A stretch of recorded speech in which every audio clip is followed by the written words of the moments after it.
Hello, and welcome to the Weekly Stuff Podcast with Jonathan Lack and Sean Chapman. We are here to talk about E3 Yes. 2018, all week, every day, mostly. It is all-consuming, as it always is, although at the very least, they have spaced it out slightly more. They have. And we are spacing out our podcast more. So it's like they're deflating and sort of expanding. We're deflating and expanding our E3 coverage. It's all working out. Yes, so if you've listened to us for any length of time, you know that every summer when E3, the big Electronic Entertainment Expo, rolls around, we talk about every show, in depth, every announcement. Sean takes notes on this like he is in a mental ward, and this is how he deals with his demons.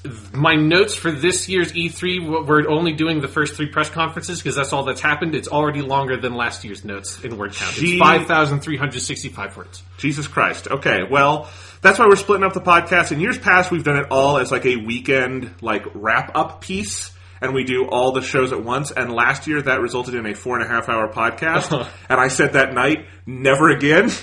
Yeah, because it results in 2 things. It results in a 4.5-hour podcast, and it results in us just skipping through half the shit from the last couple of conferences. Yes.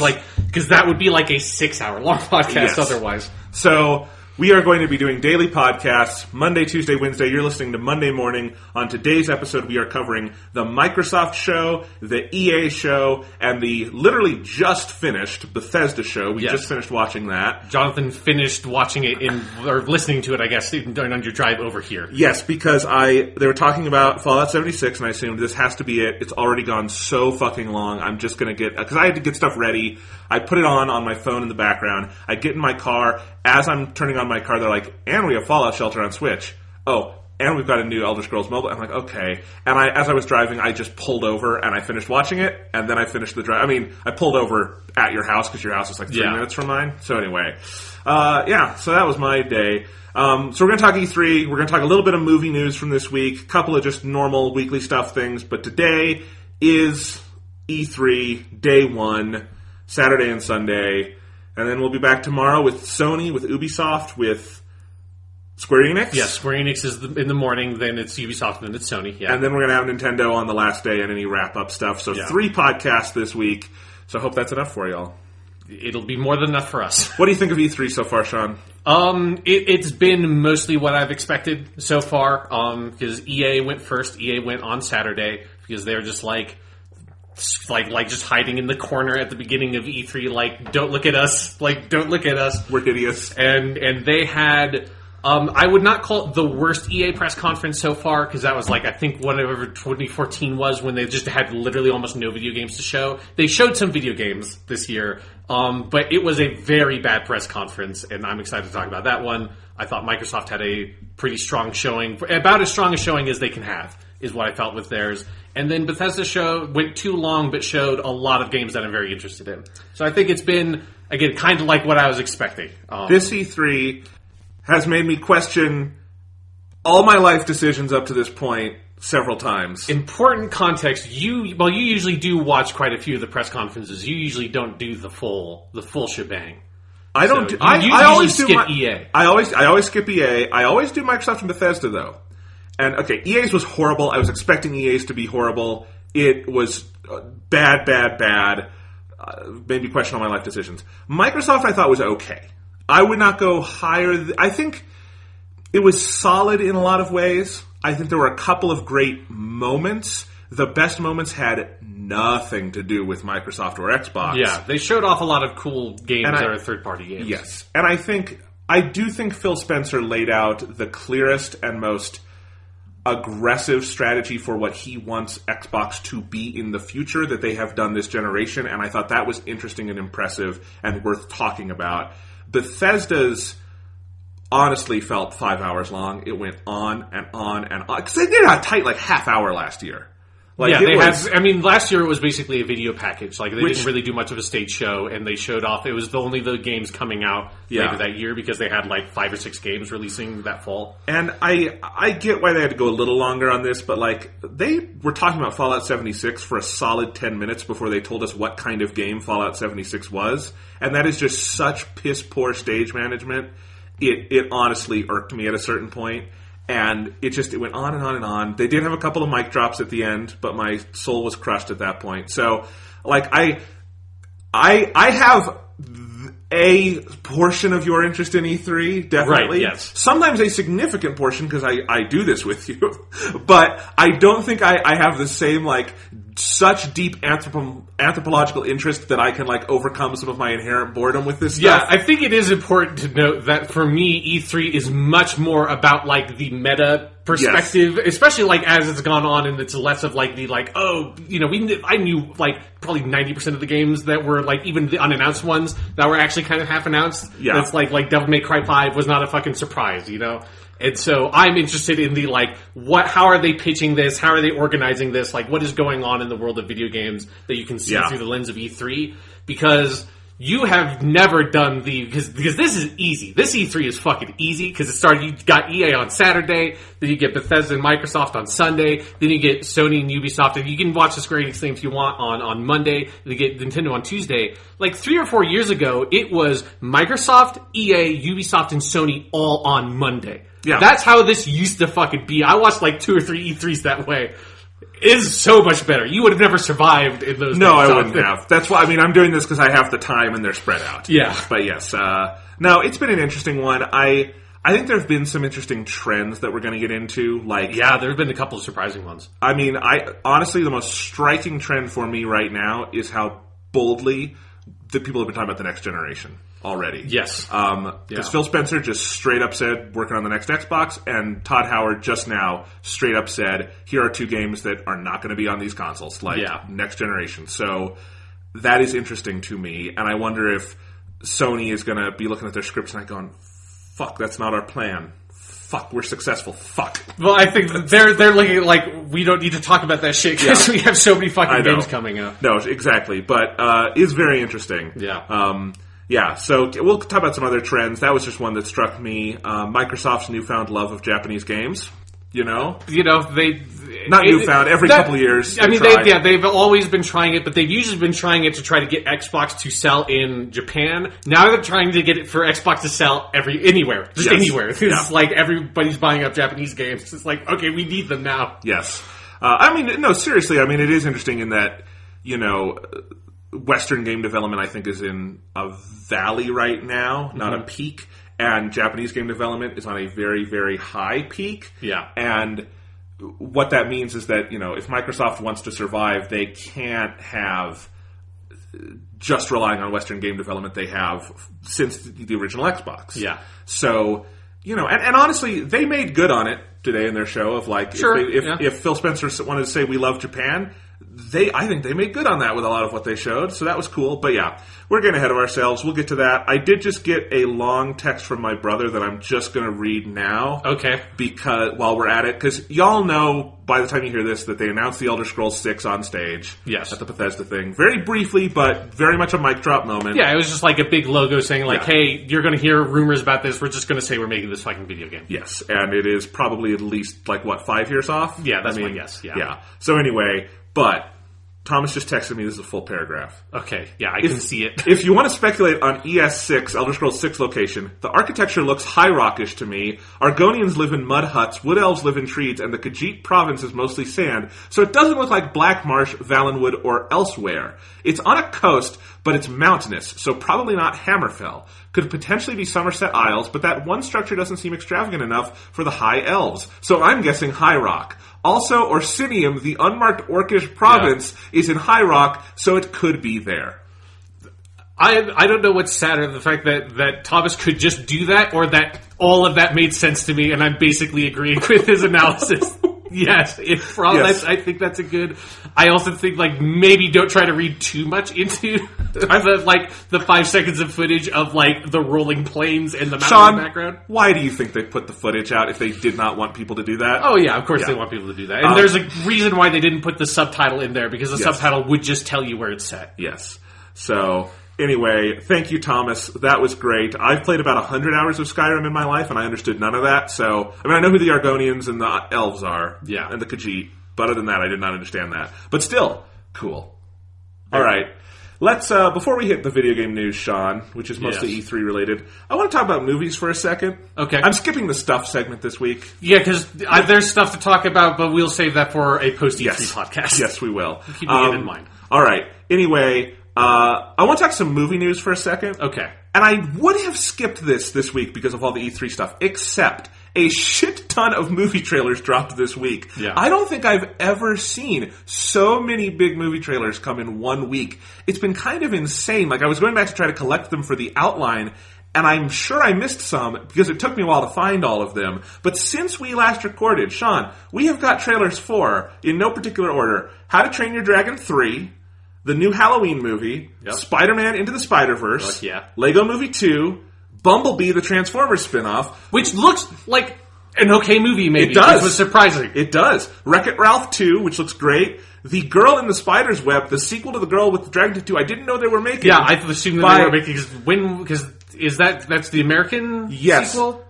Yes. Yeah. Okay, so let me explain this one really quick. The David Fincher remake of the Swedish film/book Girl with the Dragon Tattoo came out in 2011. Right. It was well regarded, but didn't do so well, so they've never made a sequel to it, but they decided that... So this one is not the sequel to The Girl with the Dragon Tattoo, because there were 2 books by the original author, but he's dead now.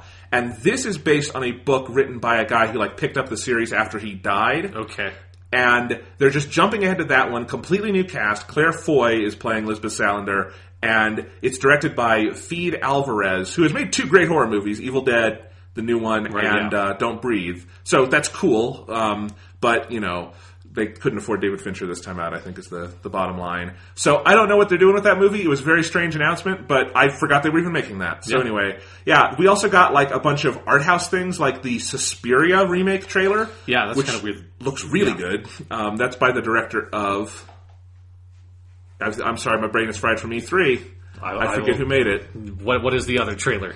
And the other one is the Star is Born remake by Bradley Cooper with Lady Gaga in it. I have not heard about that. Which looked surprisingly good. And I say Star is Born remake. It is the 4th Hollywood film to have the title A Star is Born, because that movie has been remade 3 other times. So that's kind of funny. Anyway, shit ton of trailers.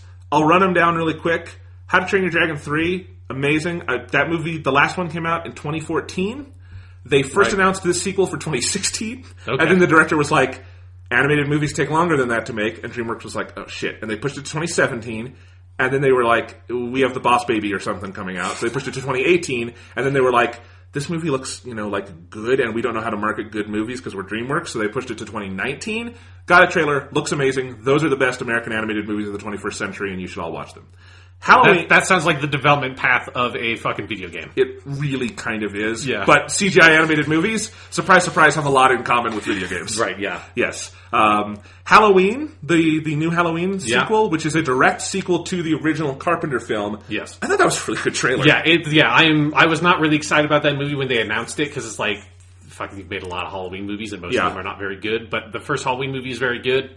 And their pitch for this is strong. Yeah, and horror trailers are usually so bad. Right, yeah. Not a knock on the genre, just on the marketing. But that was a good horror trailer. It was scary, it had good atmosphere. I liked the angle of just Jamie Lee Curtis, 40 years later, has just been preparing to fight this guy. Yeah, it's got a vaguely Sarah Connor and Terminator 2 feel to it that is really cool. It looks good.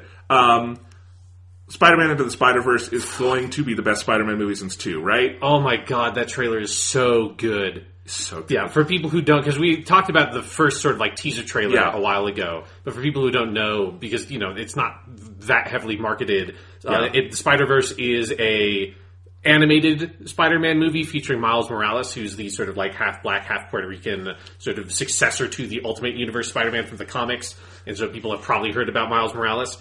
And so this is just sort of incorporating a lot of like the Spider-Verse concept, which is that you have these different Spider-Man characters, like Peter Parker is one Spider-Man from one universe, Miles is a Spider-Man from a different universe, you have Spider-Gwen, who's in the trailer, and so that's something that developed in the comics. But yeah, just like the aesthetic and the style, and the script is by Lord and Miller, which is something I'd forgotten about. But yeah, like the dialogue is really sharp in that trailer, just everything is so fucking sharp about that trailer.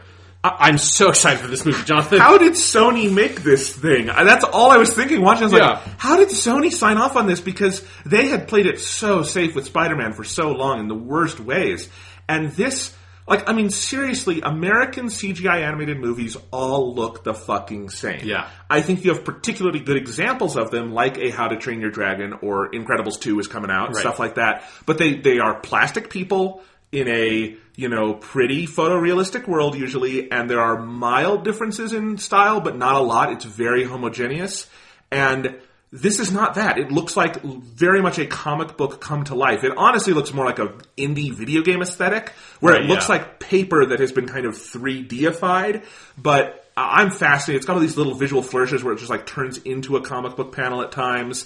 I love the relationship between Miles and his dad. Yeah, that's in really the dialogue. Good. Yeah. It just, and I think, oh man, I don't have the same relationship with Miles Morales. A lot of people do, because I know people love that character like a religious idol, which is great. He's a cool character. Yeah. But I've only had bits and pieces of seeing him, but like 2 minutes and I'm like, I'm sold. I want to see this guy as Spider-Man. So that was great. Yep. Lego Movie 2 looks pretty good. It's a post-apocalyptic sequel to the Lego Movie, which means it could be a video game at E3 this year. Right, there you go. That's a solid joke to set up for my fucking like post-apocalyptic shooter count I had. Anyway, but that looks fun. Bumblebee, they finally took it out of Michael Bay's hands. Mm-hmm. I think this is Stephen S. D. Knight is doing this one. Huh. I could be getting that wrong. He might have done the Pacific Rim sequel. I'm going to look it up real quick. Bumblebee film, upcoming American Science. It's Travis Knight. Different. Okay, you know why I thought that then. Yes. He's okay. That's why I was excited. He is one of the guys from Laika, and he directed the film Kubo and the Two Strings. So he's worked with the stop motion animation company. He was the lead animator at Laika. Okay, that's who you would want to do a Transformers movie. And so that makes sense then why when you see Bumblebee in the trailer, it's like, oh, I can understand what I'm fucking looking at. Yeah, I mean, which is completely unlike any of the other Transformers movies where you see any of the Transformers like, what is even happening? What am I fucking looking at on this screen right now? It honestly is a good movie trailer because it's about half just this one scene with the Haley Steinfeld character meeting Bumblebee, and it was like sweet and charming in a way Transformers under Michael Bay has never been.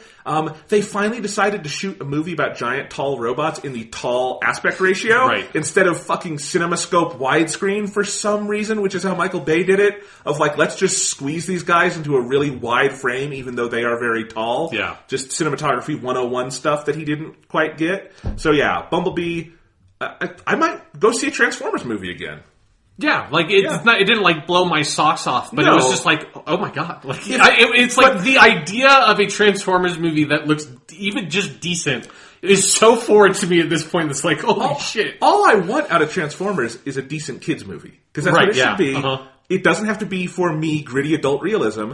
And if they get a decent kids movie out of it, great. Like that's a good thing. Yeah, and I like the kind of like cute, almost like semi-chibi kind of design that Bumblebee has. I think it's a good look. Yeah. Wreck-It Ralph 2 looks amazing. Wreck-It Ralph 1 is my favorite Disney movie, Disney animated movie of the last decade easily. It's so good.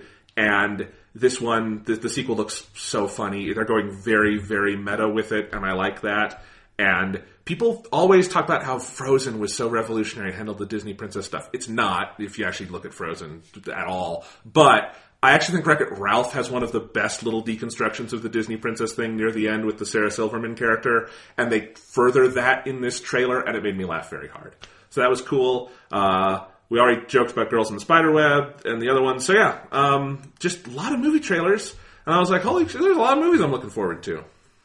Yeah, it's the E3 of movie trailers. It was weird that this happened E3 week. Yeah, it's just this sort of gravity well of entertainment news that E3 made. It's like, oh shit, this sucked in all the movie trailers also.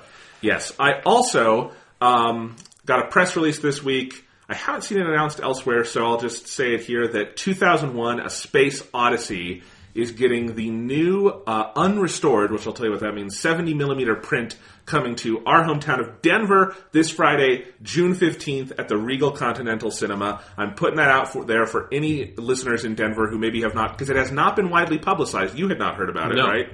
And this is awesome. It had not been announced as coming to Denver before, but we're apparently getting it this Friday. They have not put tickets up yet, but we're still over a week out, so it's fine. Or not over, we're a couple days almost out. A week out. Yeah, so they don't have any showtimes out for Friday other than Incredibles, so it makes sense. But yes, 70mm, that's also, they've shown Dunkirk and Hateful Eight there, so the Continental has a working 70mm projector. If you haven't heard, this is the 50th anniversary of 2001, 1968. It's already 251. Yes. Or 2051. Fuck, like, years have gone by, man. Yes.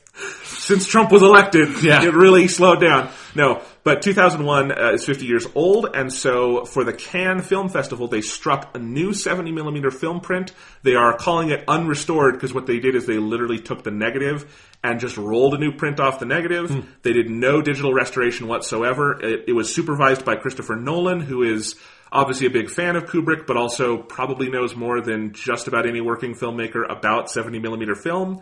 And they did no tricks to it. It's supposed to look as accurate as possible to how the movie looked on 70 in 1968, and it is doing a touring roadshow. I think this is the same print that played in France, because they're just touring around the country. And we're getting it for at least a week, and you know, I was thinking we might do the next Star Wars thing next week, but now I'm thinking if we both go see this, we're going to do a 2001 appreciation episode for the 50th anniversary. It is one of my top 10 favorite movies. Yes, so I think we should probably do that. Yeah. It's a good fucking movie. If people haven't seen it, yes. Also be prepared for 2001: Space Odyssey because it is a hard movie.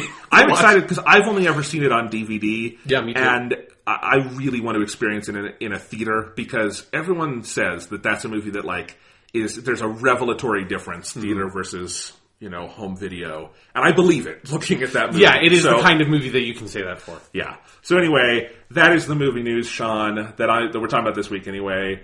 Before we get into E3, do you want to do some of the pre-E3 news that broke? Yeah, because there's just a little bit of scraps thrown up in front of E3 to be we need to get some attention on some of these announcements before they just get bulldozed over. So we'll talk about some of these. I think the first one I want to talk about, just because it's near and dear to this podcast, is Persona 3 Dancing. What is it? Dancing in Moonlight and Dancing in Starlight are the localized titles because they have to mess with the titles for some reason. I don't know. Yeah. It's like why they took the out of Persona 4, the golden. I don't know why you do that. It's much better that way. Yeah. But so they're doing localizations for them. They're coming out in 2019. Yeah. It's just a long time. Surprisingly long wait. They're going to have full dual audio. They're going to be dubbed. So, they're putting work into them, although these are not nearly as much work as Persona 5 or something. Yeah, or even Dancing All Night with the Persona 4 one, which, there's more text than you'd expect in those commu events, but nowhere near the bulk of text that full visual novel mode had in 4.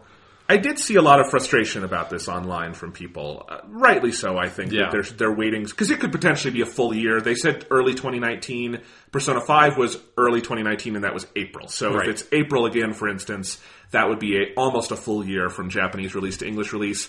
It's either way going to be one of the longest delays in the Persona series since the early PS2 days. Right.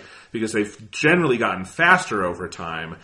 And it does seem weird to me on a business strategy that you wouldn't try to strike while the iron is hot on Persona. Of Persona 5 came out last year. I think it's still very much in people's minds. In another year, who knows how many things will have happened and come. And I don't know. Persona Q2 could already be out in Japanese by that point. And then what do they do with that? It is a little weird to wait that long. We've played them both. Yeah. We think they're worth it. Yes. I'm on the view of well, I will have completely forgotten my Japanese playthrough by then, and so they'll be all new to me. That's a fair point. Yeah. But it is kind of weird. I do think the new English titles are stupid, and I don't know why you wouldn't just... I know it sounds weird, Dancing Moon Knight, but it's also a weird JRPG series. Uh-huh. People know what they're getting in for. Yeah, it's a rhythm game spin-off of an already fairly niche JRPG series. I know Persona 5 blew up way bigger than the other games and has 2 or 3 million copies sold worldwide, but even that's not unbelievably massive. It's not that many people are going to be that interested in the fucking rhythm game spin-off. Just keep the goofy but cool Japanese titles. Also, the Persona 4 dancing one was called Dancing All Night over here. So to break the pattern, it also makes it less obvious just from hearing the title that it is a sequel to that game. Right. So I don't know why they changed it. We don't have a lot of other details. I'm glad they're doing it, you know. I also very much appreciate that they are putting in the Japanese voices, because that was something I was unsure of if that was going to be in, because it's very on and off with this franchise, whether or not that's included or not. Now here's a question though, Sean. Mm-hmm. Do you think this could have been ready for fall? And do you think that it is one of the many victims of we're just not going anywhere near Red Dead 2?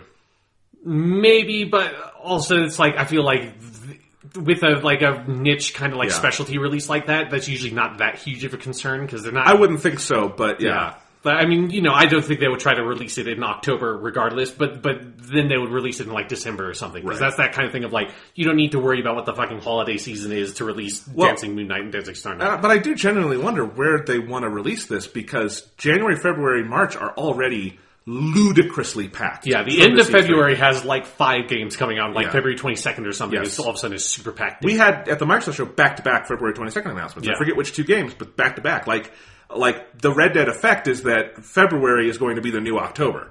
So, early 2019 might have to mean June or something. Yeah. I don't know. But yes, so those will be coming one day in the distant future. I'm glad that I got the Japanese versions. Is what that makes me feel like. I'm glad I just went ahead and took the jump on that. Yes. Another announcement that I don't care about, but I feel obliged to say for whatever reason, Dead or Alive 6 is coming out in 2019. There's a trailer for that. Yeah, that was one that was like... Is Dead or Alive the beach volleyball thing? It's a fighting game franchise that has the beach volleyball spin-off, yes. Okay. And the one thing that, because I watched the trailer, I'm not a big DOA guy, but I did appreciate that the Dead or Alive 6 trailer at least didn't focus on the weird sexualized female fighters aspect that the other games very much focus in on. I'm not making any claims for the actual game, but the trailer doesn't make you feel skeevy for watching it, and that's okay. And that was just one of those weird ones of it was a day or two before E3 started, and it just sort of leaked out there. It's or not leaked and sort of literally was leaked by someone out of the press. Right. It was just they just sort of announced it out of nowhere. It's we're making fucking Dead or Alive 6.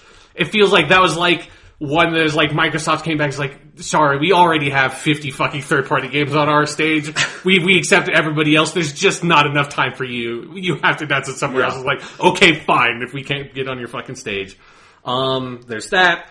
We'll talk about this more when we talk about Microsoft's press conference, but Crackdown 3 was delayed to February 2019. That was confirmed by Microsoft, and then I have no idea what their planning was for that delay, because there's something that that leaked, and then after it leaked, Microsoft confirmed it, and then it was just sort of they had that date. I think that's one of the February 22nd ones that they confirmed on their conference, that date was just up there, and they didn't draw any attention to it.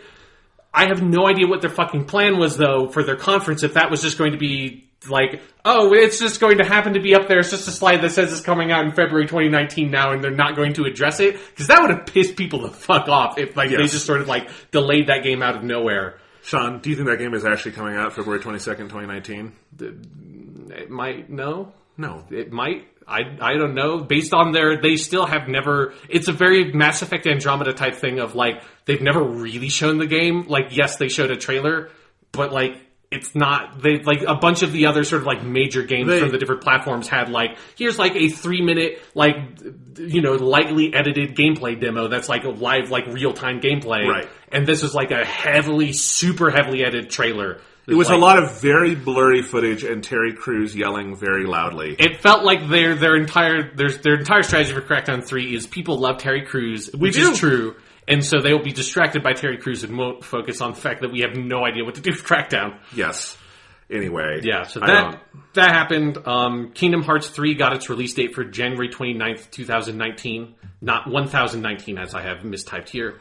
But it's Kingdom Hearts 3, so who knows? They could be pulling a weird... I have no idea. It's just another one of, you have a fucking press conference in, 2 days. Why are you... Well, that was at a concert. That's true. That's right. They had a pre-E3 weird concert thing. So I guess that makes sense. Although there's not, I'm not looking at the fucking Kingdom Hearts concert. It feels like you would save that, release date thing for something that has slightly more eyes on it. But yeah, so that's... Also, it's not hitting that release date, so, yeah. whatever. Also, like, January 29 is such a weird fucking release date, like late January for a game like that I would not be surprised if it hits that. Because they have shown, like, gameplay demos of Kingdom Hearts 3, I feel like, every 2 months for, like, a year now. No, the trailer at Microsoft today looked like a game that is ready to launch. Yeah, but that looked like it's not.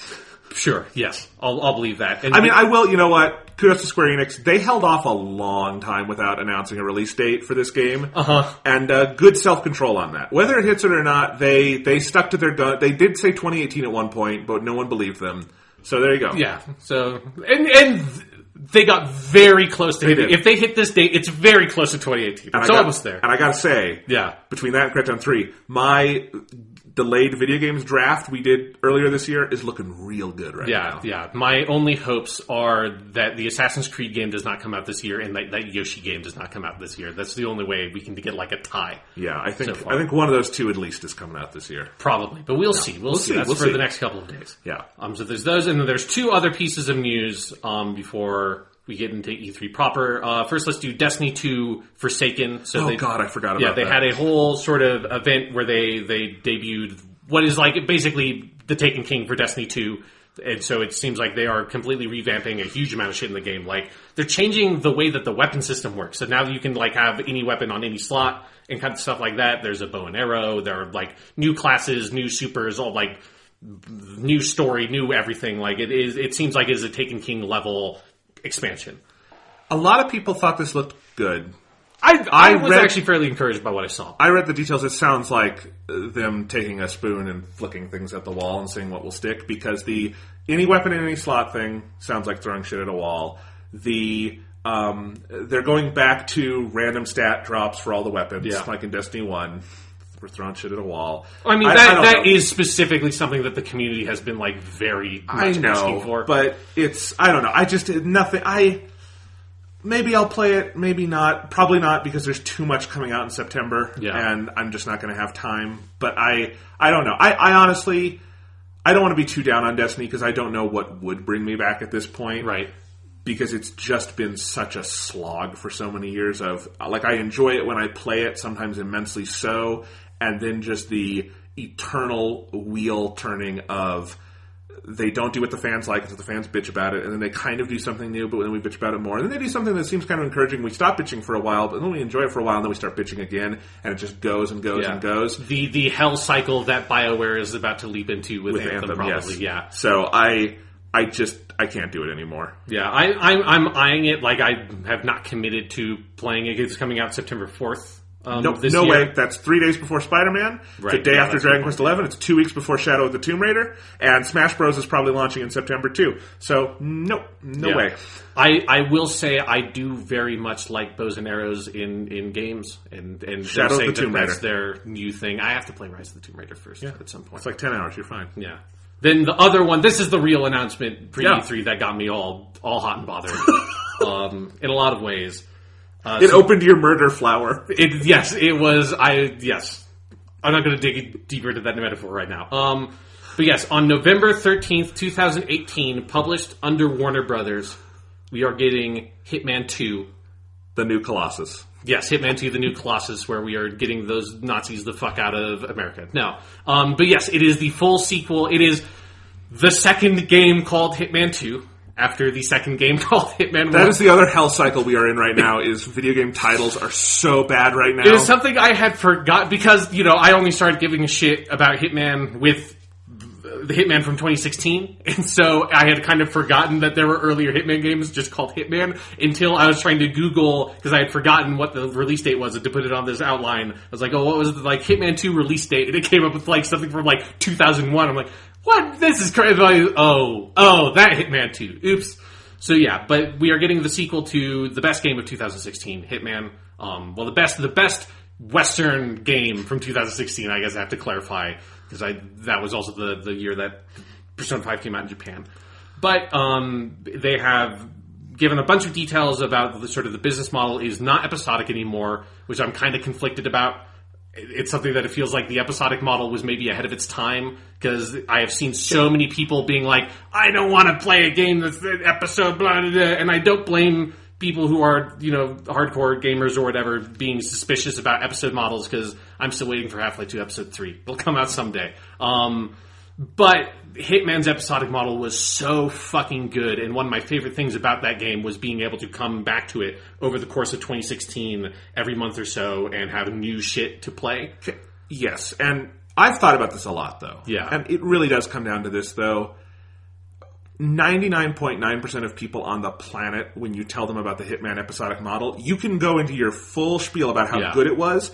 They are not going to be convinced until they try it. Mm-hmm. It was not an easy sell. It was not commercially successful. I mean, it was not an easy sell for me. It wasn't until, because I only jumped in like halfway through, and it wasn't until like I got the word of mouth and saw some videos and like kind of intrigued me enough to really pay attention to it and be like, okay, I'll take the jump. Yeah, I was convinced. It took me like 3 months to get to be convinced to play. And that's just the simple fact of the matter, is that it can be the most brilliant thing on the planet, and for its genre, Hitman was very close to being the most brilliant thing on the planet. Yeah. And it really doesn't matter if there's... I just don't think there is a way to sell a game like that when you can't say, oh, it's like this. You can't say it's like The Walking Dead or something, because it's not at all like a Telltale thing. Yeah. It's good. And you can't say you can't even do like, it's like a TV show, because TV shows don't come out monthly and you don't play them. Yeah, it's episodic in a way that only a video game can be episodic, not in the way that a TV show is episodic, or like a journal or something. But... this is still the same team, the same crew that did that. Yeah. I suspect that they will still manage to make a game every bit as brilliant. Oh, absolutely. And the thing that I'm encouraged by is that playing through Hitman 1 in that episodic way taught me how to play these games in a way that I know now. When I play Hitman 2, I'm not going to play the first map and then go on immediately to the second map and the third map. Exactly. Like, I'm going to play the first map and play it until I have like done all the shit and gotten mastery and all that before I move on. Yeah. And I agree. I would be happy, now that I've played Hitman 1, to plunk down $60 in November for a game that won't be finished until July or something. Right. But there's just not enough people. It's a hard sell. I think it's the smart business move, even if like there's like this purist heart in me of like, fuck everybody else. Like it's such a good fucking idea, and everybody else should be made to see the light of... Because it's the exact same issue I had with something like watching the Bethesda press conference reminded me of one of the main reasons I think I didn't like Dishonored 2 or that much, even though I really liked Dishonored 1, was because Hitman ruined that kind of game for me. Because like Dishonored 2 is going through level by level and being pushed through that game, which that game very much funnels you through each level, and it's very hard to like replay the level you just played, because there's all the story stuff and everything like that.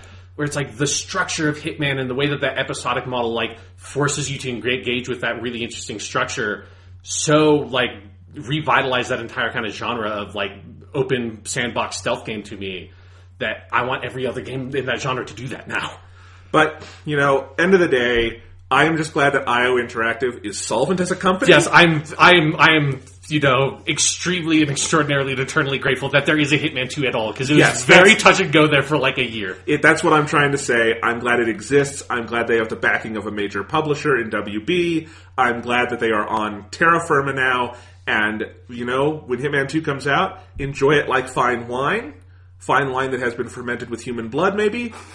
Wine bottle that you would use to smash over someone's head and take their costume. Stab their throat and open the throat up, Yeah. But like fine wine, nevertheless, and it'll all be good. Well, on that note, Jonathan, before we move to E3, there's one last thing we need to do related to Hitman 2, is we need to take a really quick stop over in Sean's Beta Corner.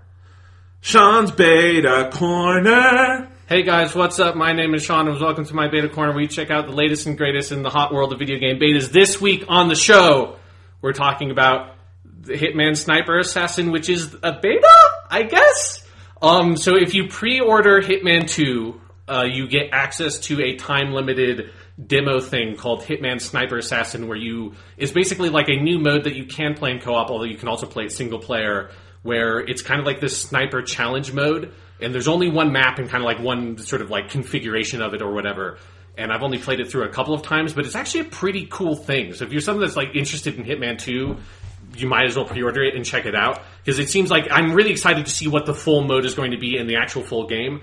Because basically you are, Agent 47, kind of like perched up looking at this map from really far away with a sniper rifle.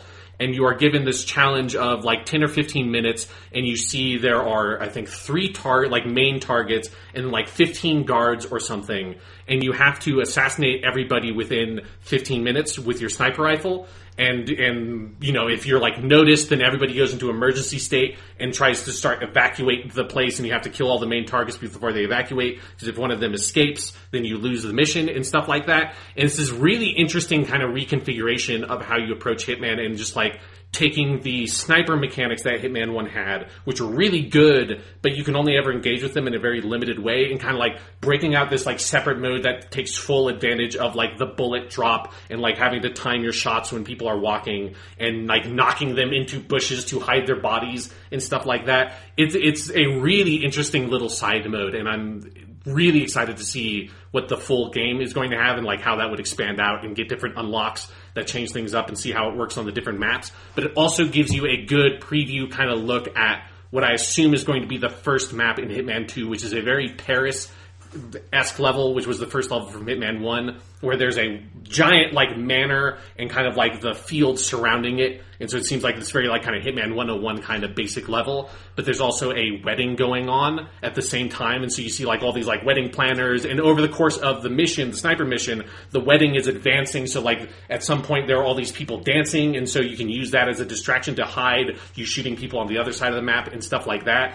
And it's just like seeing that is like, holy fuck, Hitman 2 is going to come out, and I'm so fucking excited for that, and want to see what the full map is, want to see what this full mode is. So yeah, if you are interested in Hitman 2, I would check out that Sniper Assassin mode. I have just pre-ordered it from Amazon. I will be canceling that pre-order once I get my code, because they are not applying the 20% discount to that game yet. Right, and that's stupid, and I will be re-pre-ordering it somewhere else. That is the Sean's Beta Corner way of getting access to video game betas. Yes, because Amazon don't charge your credit card till they're good and ready.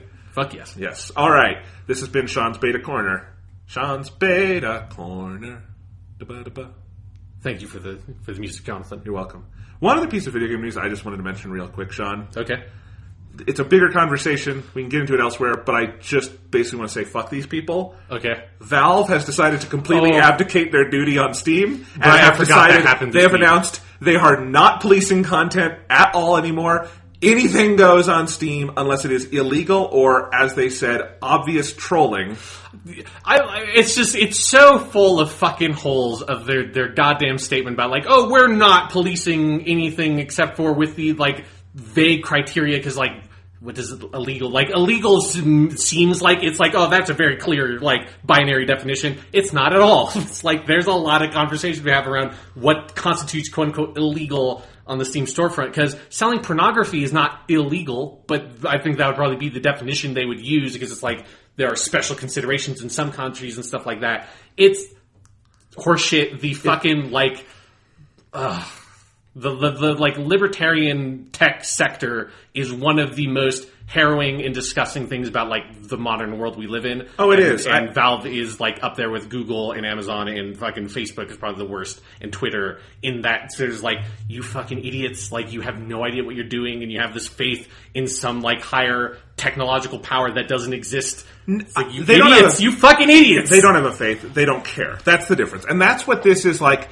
At least Valve is being fucking honest about it. I would love it if Mark Zuckerberg for Facebook just came out and said, we're done trying. If Twitter just came out and said, you know what? People who abuse women online, they can just keep doing it. Because that's what they're doing right now. Twitter does not try to crack down on those things. Facebook sells your information to whatever foreign government wants it. Like, it is all horse shit. Valve at least are like openly scummy about it. They are just the biggest assholes in the video game space. And they are proud about it, and I do not respect them whatsoever, but at least we know where they stand. Sure. I hope I live to see Steam go out of fucking business. They are a terrible company. Valve is bad. Their games weren't that good. Fuck them. Well, Jonathan, if you don't like buying PC games on Steam, maybe you would like to try a subscription to EA Access, Origin Access, Premier. Anyways, that is... I don't have any active anger about them, but I'm not going to do that. That is my horrible segue to E3. I think we should rain check that Valve discussion for a less crowded podcast. I just like saying, fuck you, Valve. Yes, fuck you, Valve. Fuck you, libertarian tech assholes. Yes. Let's talk about something not nearly as infuriating, but equally like face-slappingly fucking stupid. And let's move on to E3. Jonathan? EA's E3 press conference from Saturday felt like they had planned it 10 minutes ahead of time. It really did. That most of the devs they had not told were going out on stage until like the moment they were shoved on stage. Everyone on stage either looked very bored to be there or really terrified. Like they were about to vomit their guts out, terrified to be there, talking to people. Vince Zampelli, whatever his name is, from Respawn, looked like he was really high and also really a douchebag.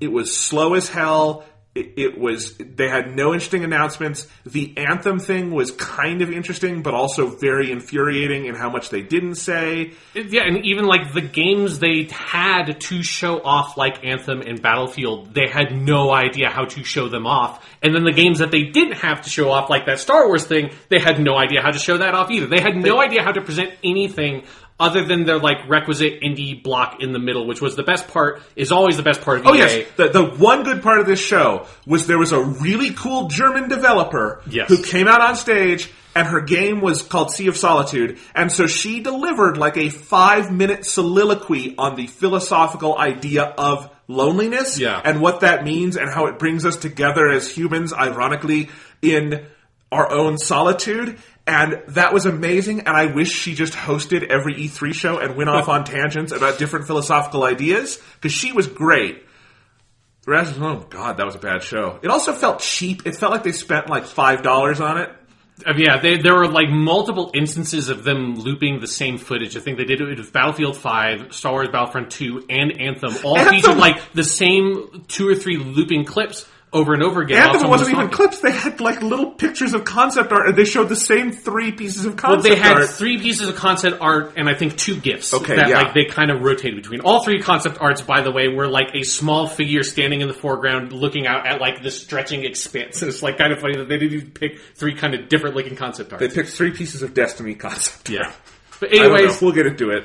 Let's kind of go through a bit step by step. So I have taken what I would describe as fairly exhaustive notes. And my requisite, like, weird sort of side tangents I get on when I'm bored with whatever is happening. Luckily, since the conferences are spread out enough, I found myself not getting quite as punchy as I usually get in my E3 notes. By the end of, like, back in the old days, by the end of Monday, I was very done. So it gets very punchy. I tried to be a little bit more even-handed. So the EA press conference started with a weird pseudo 3D effect of like Anthem monsters. I didn't understand what was happening. So I think Andrea Renee hosted it. She's like a gaming personality. I thought she did an okay job. It was not her fault that EA's press conference was bad, and they could have actually probably used her more. Yeah, no, she was put in some awkward situations. The best part of the show, other than cool German lady talking about loneliness, was her interviewing the Anthem devs, and she did very good at that, and I wish they had allowed her to do something more spontaneous like that, because nobody could have made that thing with Respawn work. No. They sent her to die on that one. Exactly. And it's like, it made me feel bad because she was doing such a good job, because hosting these shows is really difficult. Yeah. That it's like, you guys should have stepped up to the plate more.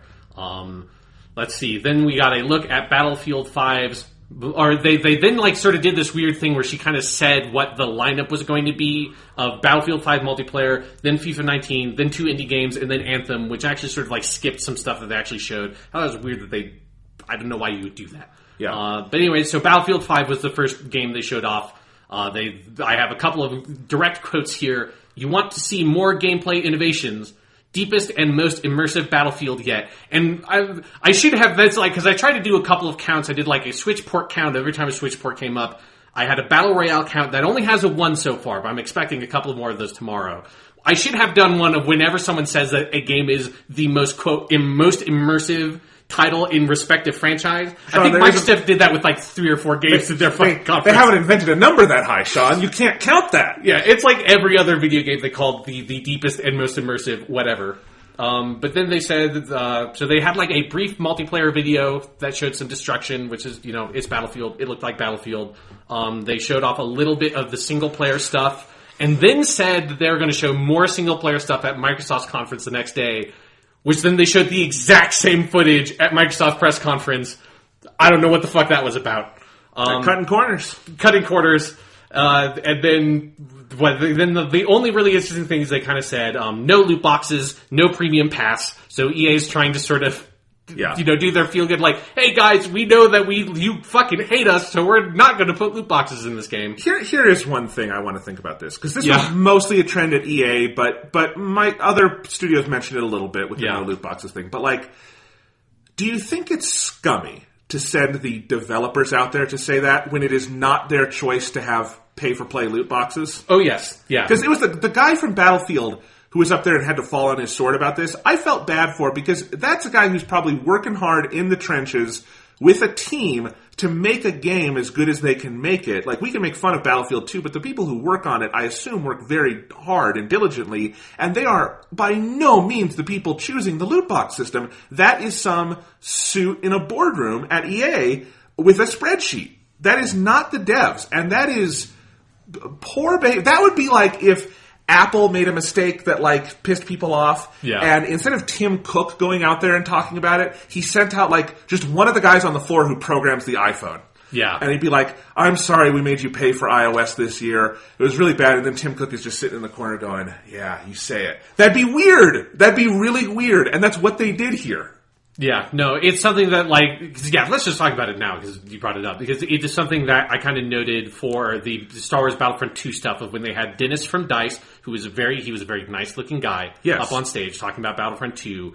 And yeah, like you said, for all the times it came up, because they addressed this for basically every single fucking game of, like, we're not doing loot boxes because, EA got fucked last year so hard.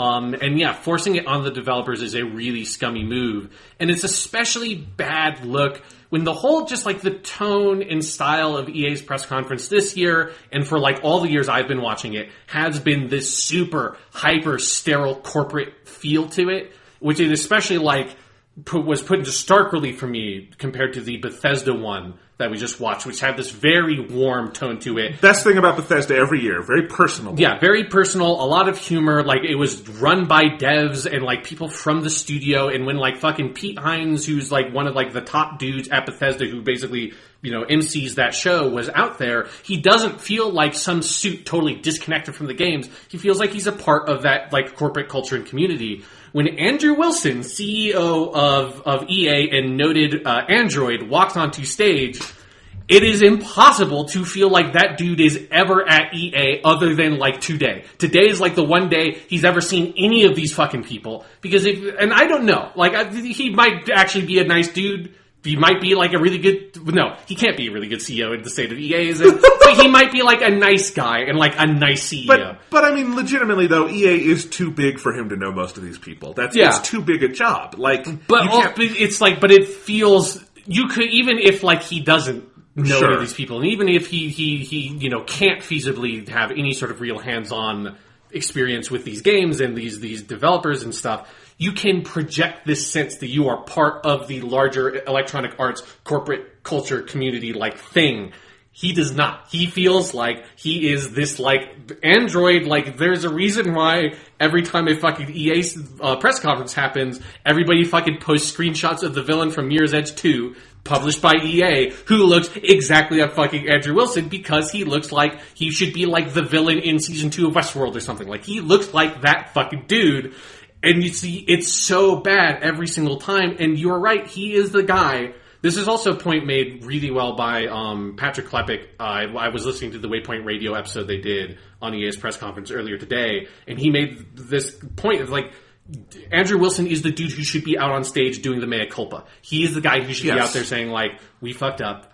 If it was Bethesda, he would actually say we fucked up, because Bethesda doesn't give a fuck, apparently. Yeah. But yeah, he would be the guy putting out that message, and the devs would be the ones, like, going out there, like, selling us on their games and telling us, like, all the great work they've been doing. Because that's how every other business works. Yes. Like, we make fun of Facebook, they're a horrible company, but Mark Zuckerberg does not send out a random coder when it turns out they colluded with Russia, Mark Zuckerberg goes out and says, I'm sorry. Because that's what businesses do. Yeah, and this, like, the way that Andrew Wilson carries himself at these press conferences just fucking pisses me off. It's annoying. Every single time. Back to Battlefield 5. Back to Battlefield 5. So, no loot boxes, no premium pass. But then we get Battle Royale count, ching, number 1.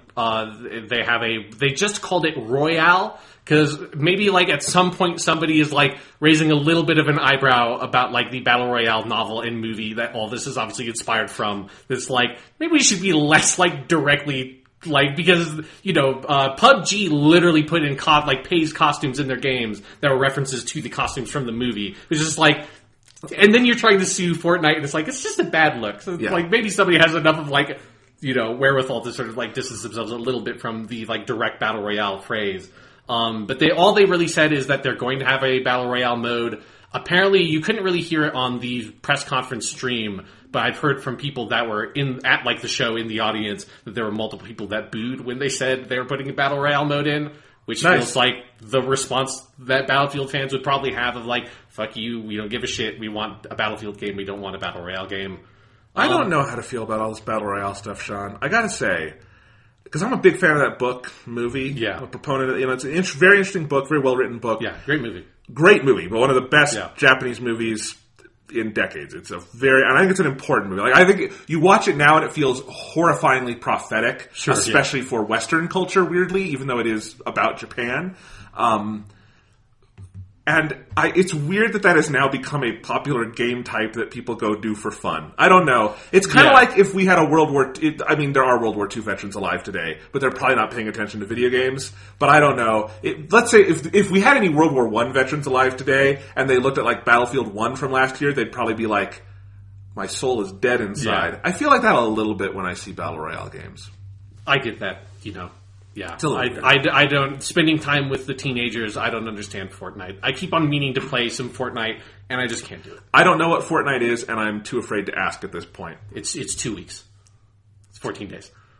Anyways, all right, we're done. That's it for week. Multiple... Okay, so the other thing, I have another... Because this year, one of the things I did with my notes, because I just found some of the stuff that people said very amusing. I have another direct quote, is multiplayer is, quote, even more epic. Which is another just, like, I feel like there needs to be a, like, video game swear jar at fucking these press conferences. When everybody says something that is the most immersive or is more epic, they just have to, like, throw fucking, like, 5 nickels in it. And we all get, it's like a class action lawsuit.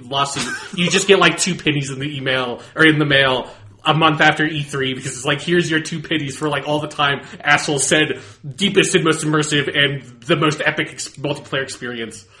What do you think it says about the first-person shooter genre that we have looped all the way back around to where we started and are doing World War II shooters again? That's a good point that I did note here, is that, yes, we knew this, but yeah, Battlefield 5 is a World War II first-person shooter. We are back there again. It really feels like something of if you've been around long enough like we have, to see it come back to the genre that drove the industry when we were kids, feels like something of a death knell for the industry. It either feels like a death knell, or it feels like we're getting old, and it's just like, oh fuck, we're on the other side of the cycle, and now there's like all these, you know, if you're like 14 years old, and you're playing Call of Duty World War II, you were like 2 years old or something when Call of Duty 2 came out, right? So so it's just like, you know, that's where we're at. Like, we're, like, to them, a D-Day level is like super fresh. I don't know if they're interested in it or not, but it's something they haven't, like, done to death a million times. All right, let's move on from Battlefront. Let's move on from Battlefield 5 to something a lot more cheerful. FIFA 19.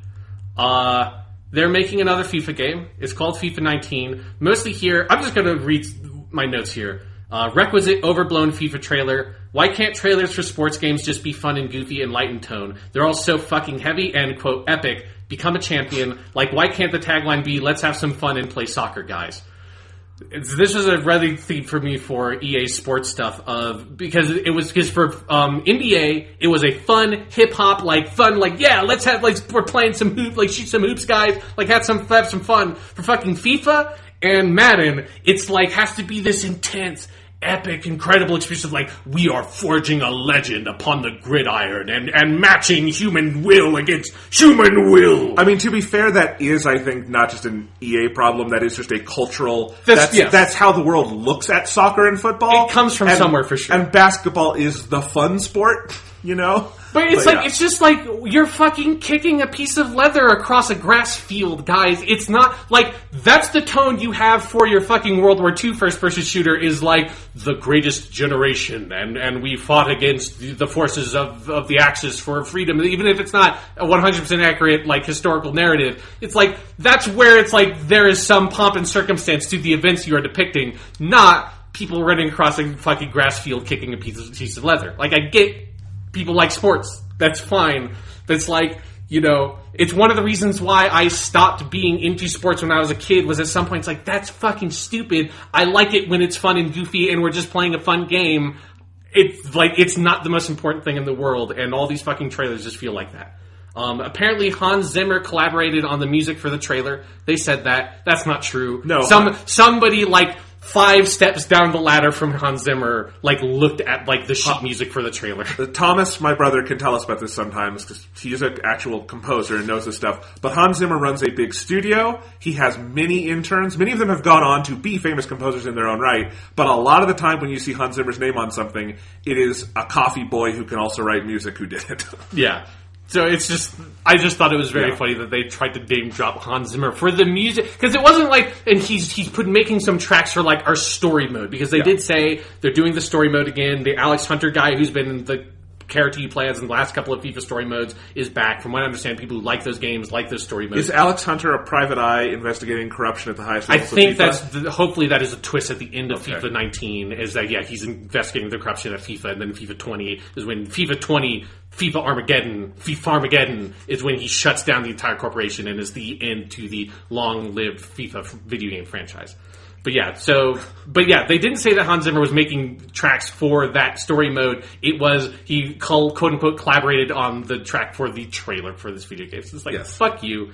FIFA 19 is coming out September 28th. The dude stopped for applause, and there was no applause when he said the release date, which I thought was very funny. Funny enough to note here. There's some sort of, I think what happened was, because they have this UEFA Championship League, I think they have that now in FIFA because that was the license that Konami used to have for their, like, PES soccer game, and now Konami doesn't make video games anymore, so now FIFA has that. So if you like FIFA and soccer, that's something you probably are excited about. Konami doesn't have, like, a rad soccer pachinko machine? I thought surely they do, but I don't think they need the license for that anymore. Or it's probably a separate license for the video game and for the pachinko machine. Yeah. What was the other stuff? There was a World Cup update for FIFA 18 for all consoles, including the Switch, which was my first Switch port ding. You get the Switch thing. They said something about they were throwing some beef around about the World Cup in Iceland. Maybe Iceland's in the World Cup. I don't know. It has 350,000 people. That was mentioned, and I made note of it. Is an important fact about Iceland. And there's a free trial for FIFA 18, but not for the Switch version, which I thought was weird. Moving on. That was as much as I could possibly summon enthusiasm for FIFA 18. That's when Andrew Wilson came on stage. We already talked about him. I said here, he must have heard how everyone calls him a Bond villain because he's got a super cash look on stage now with a dark sweater. So he ditched the suit and had a sweater. He said that the greatest disruption to entertainment media has been streaming and subscriptions. And this is where probably the most surprising thing about E3 to me is EA and Microsoft both dedicated about 5 minutes of their stage time talking about streaming video games. Not in a way of like we're putting like there's like this service you can go get right now or in the near future, but like we are investing in and investigating streaming solutions for video games like what PlayStation Now is. And I was not expecting anybody to talk about that, let alone both EA and Microsoft. It's a weird move considering your audience for that is just so limited at this point. You know, I've never lived in a place where the internet would be good enough to do that. Yeah, I couldn't do it. And we live in Denver, Colorado. Like we're not in the boonies, guys. Yes, yeah, like it's not in fucking Far Cry 5 country, you know? Right? And I don't know. So it seems like something you're going to want to do someday, and maybe invest in it now. But I don't get it. Oh, well. Yeah, it's weird. I get the video game subscription service thing that they're doing of like, you pay us money and you have all our games. I think it's there's a reason Microsoft is doing that and not Sony. Because Microsoft doesn't have games to sell. But like, yeah, the EA Origin thing or the EA Access thing has been successful. If you like these games, it's a cool service, so it makes sense. But yeah. But yeah, then they announced Origin Access Premier, and I don't know what Origin Access Premier is compared to Origin Access or EA Access, and I was just confused. Well, Origin Access is the one for PC. Yes, I know EA that, Access is the one for Xbox One. What does Premier mean? And Premier means that it's a little more expensive. It's more like Xbox Games Pass in that you not only have their back catalog, but all their new games. Okay. So like you'll get Anthem, you'll get FIFA 19, And normally those would not be in EA/Origin Access day one. They would be in several months later, unless it's Mass Effect Andromeda, and it's there like 2 months later.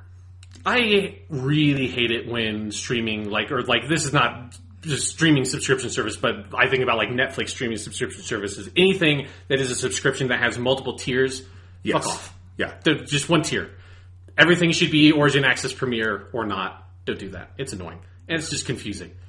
Moving on from that, this is when my favorite thing at E3 so far happened. This is when you alluded to earlier, Vince Zampella, who is the CEO, I believe, of Respawn, which now is owned by EA, because EA purchased them. They're the Titanfall guys. Yeah, the Titanfall guys, Infinity Ward, worked on Modern Warfare 1 and 2, and the earlier Call of Duty games.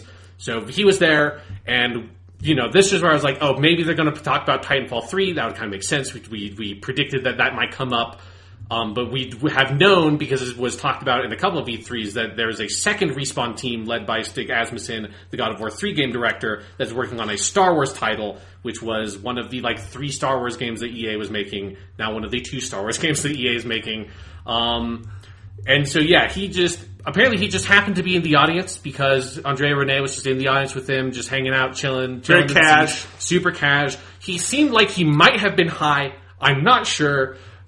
There is precedence for people being, a little bit baked on EA press conferences before. I think, you know what? I'll give you my alternate theory once you tell us what he told you. Okay, so my notes here say he said he's not ready to show their stuff yet. But he's revealing a Star Wars game. It is called Star Wars Jedi Fallen Order, and I did not know where to put the colons in that title, so I just put them Star Wars : Jedi : Fallen Order. I maybe should put a colon between Fallen and Order, or a semicolon. I don't know.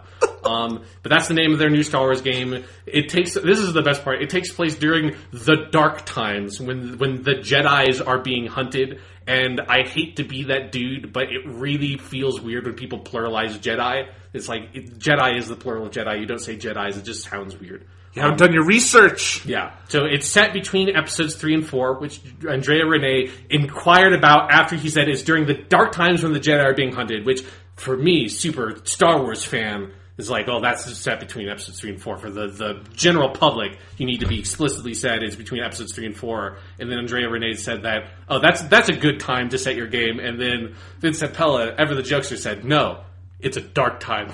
It's the delivery. The delivery of that line. It was the most.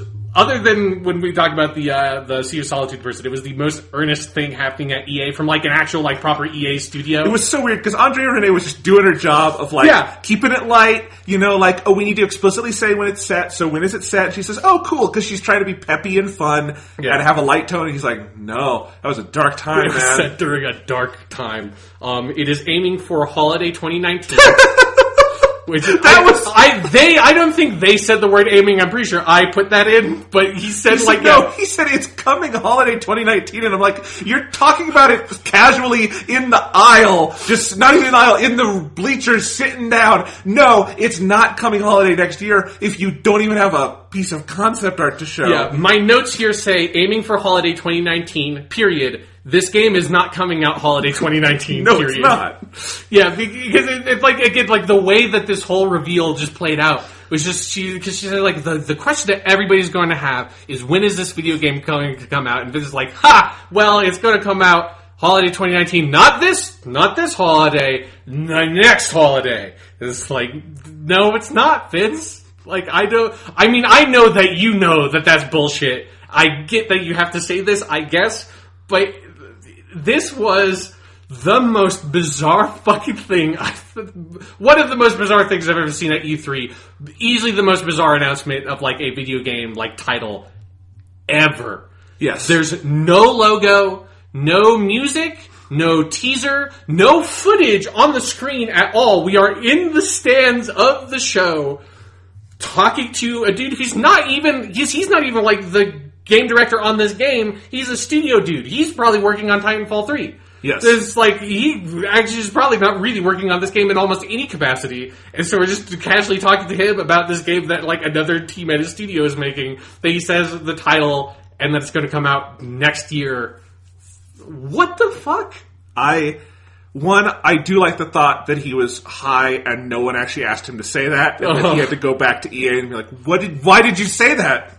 It's like Star Wars Jedi Fallen Order isn't even the title of the game. What are you talking about? Yeah. It's like we're making a Boba Fett game with the movie. I mean, Sean, if we found out tomorrow that actually he was making all of that up and just trolling, would you be surprised? No. The way he delivered it. It's like he's just doesn't want his company to be owned by EA. They just trying to like get himself like vested of it. This is my alternate theory. He's either high, well, this doesn't have to be an either or, it could be both. Yeah. Or he's thinking, we've been bought by EA, we're making a Star Wars game, we are doomed 6 ways from Sunday. There is no way, this game's never coming out. I'm going to have a different job in a couple years. This is all going down. It's like he's been through the shit with Activision already. Yeah. Like he knows how this works out. No, this is not a partnership that's going anywhere. And so he's just like, I'll tell you, Jedi Fallen Order. Yeah, you're not going to see it. Jason Schreier's going to write a mean story about this game. Yes. You're never going to play it. But it's going to be a great chapter in Blood, Sweat, and Pixels 2.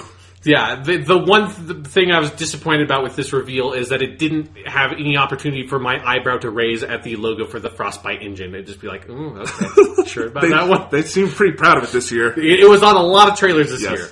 Right. Moving on from that, we have more Star Wars. This was something I was sort of on the fence about whether or not they were going to do this. They had Star Wars Battlefront 2 on stage. Again, Dennis from DICE. He seems like a really sweet guy. I feel really bad for him. He seemed really nervous to be there.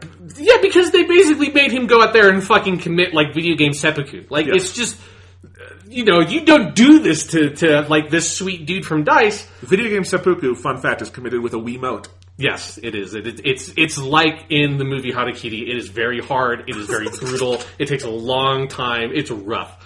Anyways, I have a quote here that he said that they clearly didn't get it right, which was a brutal thing to have to hear from a developer. Again, like, this is something that Andrew Wilson should be saying, not Dennis from DICE.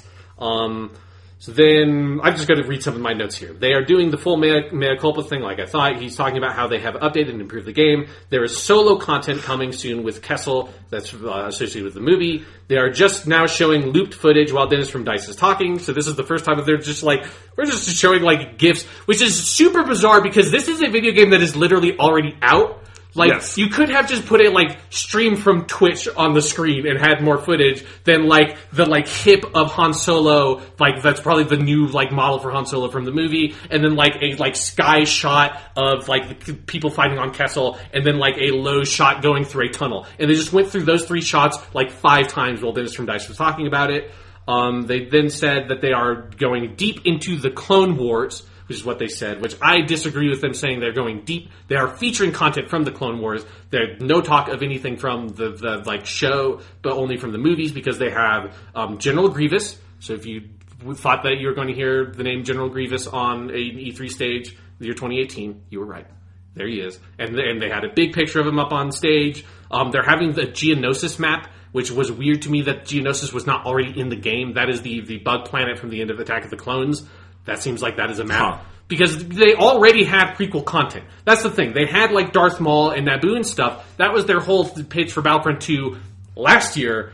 I just assumed that they would have stuff like Geonosis and stuff like Count Dooku, Anakin Skywalker, and Jedi General Obi-Wan Kenobi, which apparently they did not have. They're now putting that into the DLC, which seems like you didn't have prequel stuff. You had Darth Maul and Theed from fucking the first and from Phantom Menace, and that's it. Sean, I thought for sure Battlefront 2 had Obi-Wan and Anakin in it. Is that the wrong Battlefront 2? That is the wrong Battlefront 2, and that's where I like Dennis from DICE a lot. One thing I do have to take umbrage from is him seeing that that Jedi General Obi-Wan Kenobi was, quote, finally making his Battlefront debut.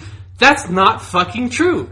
You could already play as him in the actual other old good Battlefront 2 game. You can't say shit like that. That game already exists. I do love the pay $60 for a game and then pay more money for a game so you can play the content that was in the game that came out in 2005 that you could get on eBay for $10. To be fair, Jonathan, I don't think they're charging for the DLC because their original monetization plan, according to my E3 notes from last year, was that there was no money for the DLC and it was going to be the loot boxes. And so now it's not even the loot boxes. Well, who knows? So I'm just surprised that they haven't that EA has not just buried Star Wars Battlefront 2 because as far as I can tell, they are not getting a continuous money stream from that game anymore.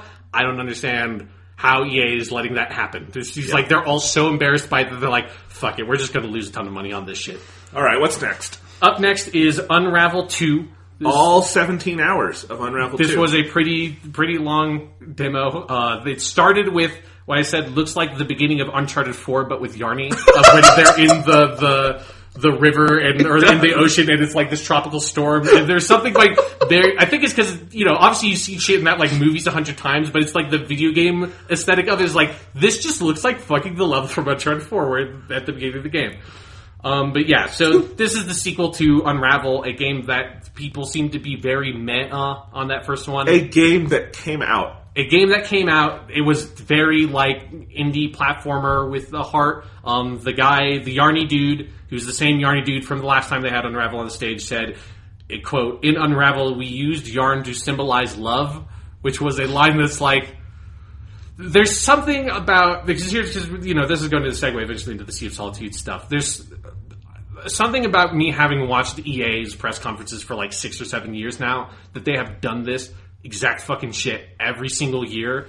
And while it is the best part of EA's conference is when they have like the earnest indie dev out on there, but it's like this segment is so fucking clockwork, happens the exact same way every single year with the exact same kinds of indie devs giving the exact same kinds of speeches, that it makes me so cynical about the larger corporate EA intent behind that I'm kind of fucking done with it. Even if the games look good and I like the individual sections, it's like the larger like shit that EA is doing makes me so pissed off. Here's what I want out of this segment in the future, Sean. Make it more honest. What's the CEO's name? Andrew House? Andrew Wilson. Andrew House was Sony, and he's cool. Sony. He's cool, yeah. Okay, Andrew Wilson, I want him to bring out the dev, be like, you've worked really hard on Unravel 2, I can't wait for you to show it to the people, but first, you gotta earn your keep, man. And then I want the stage to revolve, and there will be a couch. And this on stage, the dev has to go and look for loose change in the couch while Andrew Wilson watches and laughs, or something like that. And then once he's found like enough money in the couch, then he can talk about Unravel 2. See, what I thought you were going to say is that Andrew Wilson is going to be like, you have to earn your keep, and then puts a parachute on that indie dev, and there's 99 other indie devs, and he pushes them off a plane onto an island, and they all have to kill each other, and the last one standing gets to get into their EA Originals program. Well, that would be Battle Royale count number 2. You know, anything could happen. Western democracy is in decline, John. It really is. So Unravel 2, it's 2 spelled out, by the way, which I thought that's kind of cute. It is, because it's very co-op centric. So co-op centric, there's right. no online co-op mode. Yeah, that was a big bomb that came out on Twitter like immediately afterwards, because this is a game this was where they did the whole like, and if you look under your seat, there's an Unravel 2 right there, because the game came out today, right? Or like yesterday on Saturday when they had this press conference, and yeah, that was like immediately after that press conference. There was one game journalist just put out, by the way, there's no online co-op, which seems kind of weird, and then that got retweeted about 1 billion times, and everyone's like, why is there no online co-op in your fucking co-op game? Like A Way Out. The EA original game from last year that came out this year, that had online co-op. That was a co-op game. Like, why? Yeah. It's 2018. You are backed by EA. You're actually literally not an independent developer. At least on this project, you are being published by EA. Yes. Like, I also have to say, have a fucking online co-op mode. The developer did say something about this later, that they didn't have the money for it, which again, weird because they're EA. But there's no Switch version of this game. Yeah, and that's just this. Obviously, that game would sell best on Nintendo Switch. Like, absolutely. Yeah. Every piece of data. Like, if you're at EA and you're funding this project, why is that, like, don't bother with the Xbox One version. No one owns one of those. Put it on the console where indie games go and flourish. Like, that's just it's one of those weird oversights that, like, some parts of the industry, like Bethesda, have caught on, and they're like, we're on the Switch train because we like money. Yeah. And some others are like, what? Money? Why? Swatches? I thought that was years ago. Yeah. So can I try to recap the Unravel 2 presentation from memory? Okay, go ahead, yeah. Start with the cinematic trailer where he is Nathan Drake on the island, but Yarn now. Then we had a long philosophical monologue from the dev on how Yarn is love now. Yes. Because there have been a lot of long philosophical monologues this E3. It has been a bit much. Yeah. It's felt like everybody took a freshman philosophy class at college and is like, we've got to talk about this shit, man.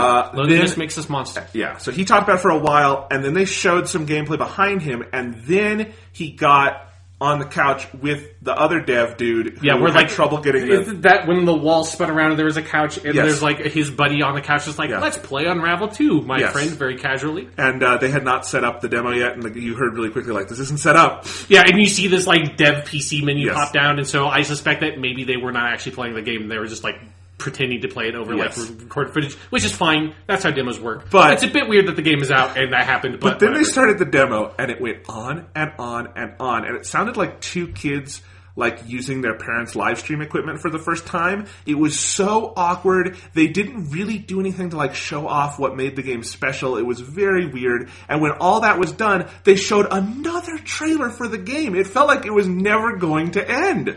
Yeah, it has been a trend this E3 of doing trailer, gameplay demo, trailer, and it's too much. It's like, you can maybe have a trailer and a gameplay demo. You cannot have two trailers and a gameplay demo. I did tweet here, this segment on Unravel 2 has lasted approximately 5 years. By my best estimate, good God, this show is horrible. That was my first breaking point with E3 this year, Sean. Okay, yeah. All right. I said everything this dude says is fucking priceless and how, quote, generic indie it is. Because, again, I've heard this speech about fucking 10 times now on EA's stage. Yeah. It's like this part of EA's conference has become a parody of itself. They're doing a live gameplay demo. There's a ghostly apparition of a young boy that appears in the background sometimes, and it kind of freaks me out. Okay. That is my hot take on Unravel 2. Okay, let's go on to the next part. Because they talked about A Way Out for about 2 seconds and said it sold $2 million. The dude said, A Way Out caught fire, and then he said, and you all loved it? And like he looked at the camera, you all loved it. And no one clapped, because no one's played that game. And he just looked like, you loved it. You didn't? No, you fucking loved it. It was very creepy. Well, it sold well, from what I understand, for a game of that size, but it was not well received. Okay. So it being caught fire is maybe a poor choice of words. It's also like that the Joseph Fares guy, the game director from that, who did the whole weird, they kind of like lampshaded this, did the weird like fuck Hollywood thing at the Game Awards last year. I feel like that dude is like one step away from being Weinstein. Like it's just there's something about him that's like, no, this dude is, and maybe that's bullshit. I just get bad vibes from him. Like every time I've seen him on stage, it's like he seems creepy. Stop invoking him. Then we get what is again from the meta big picture E3 perspective. I have like qualms about how they do this, but like from the micro individual perspective, the best part of this conference, the Sea of Solitude presentation from the German developers. I wish I had their name here. I forgot what it was. It's a studio that's based out of Berlin. She says this line that is a good line: "When people get lonely, they turn into monsters," which, that spoke to me. That her soliloquy about loneliness and the human condition was a beautiful thing. That it was delivered in a German accent, just perfect. It adds the right level of like misanthropy or something to it. Yeah.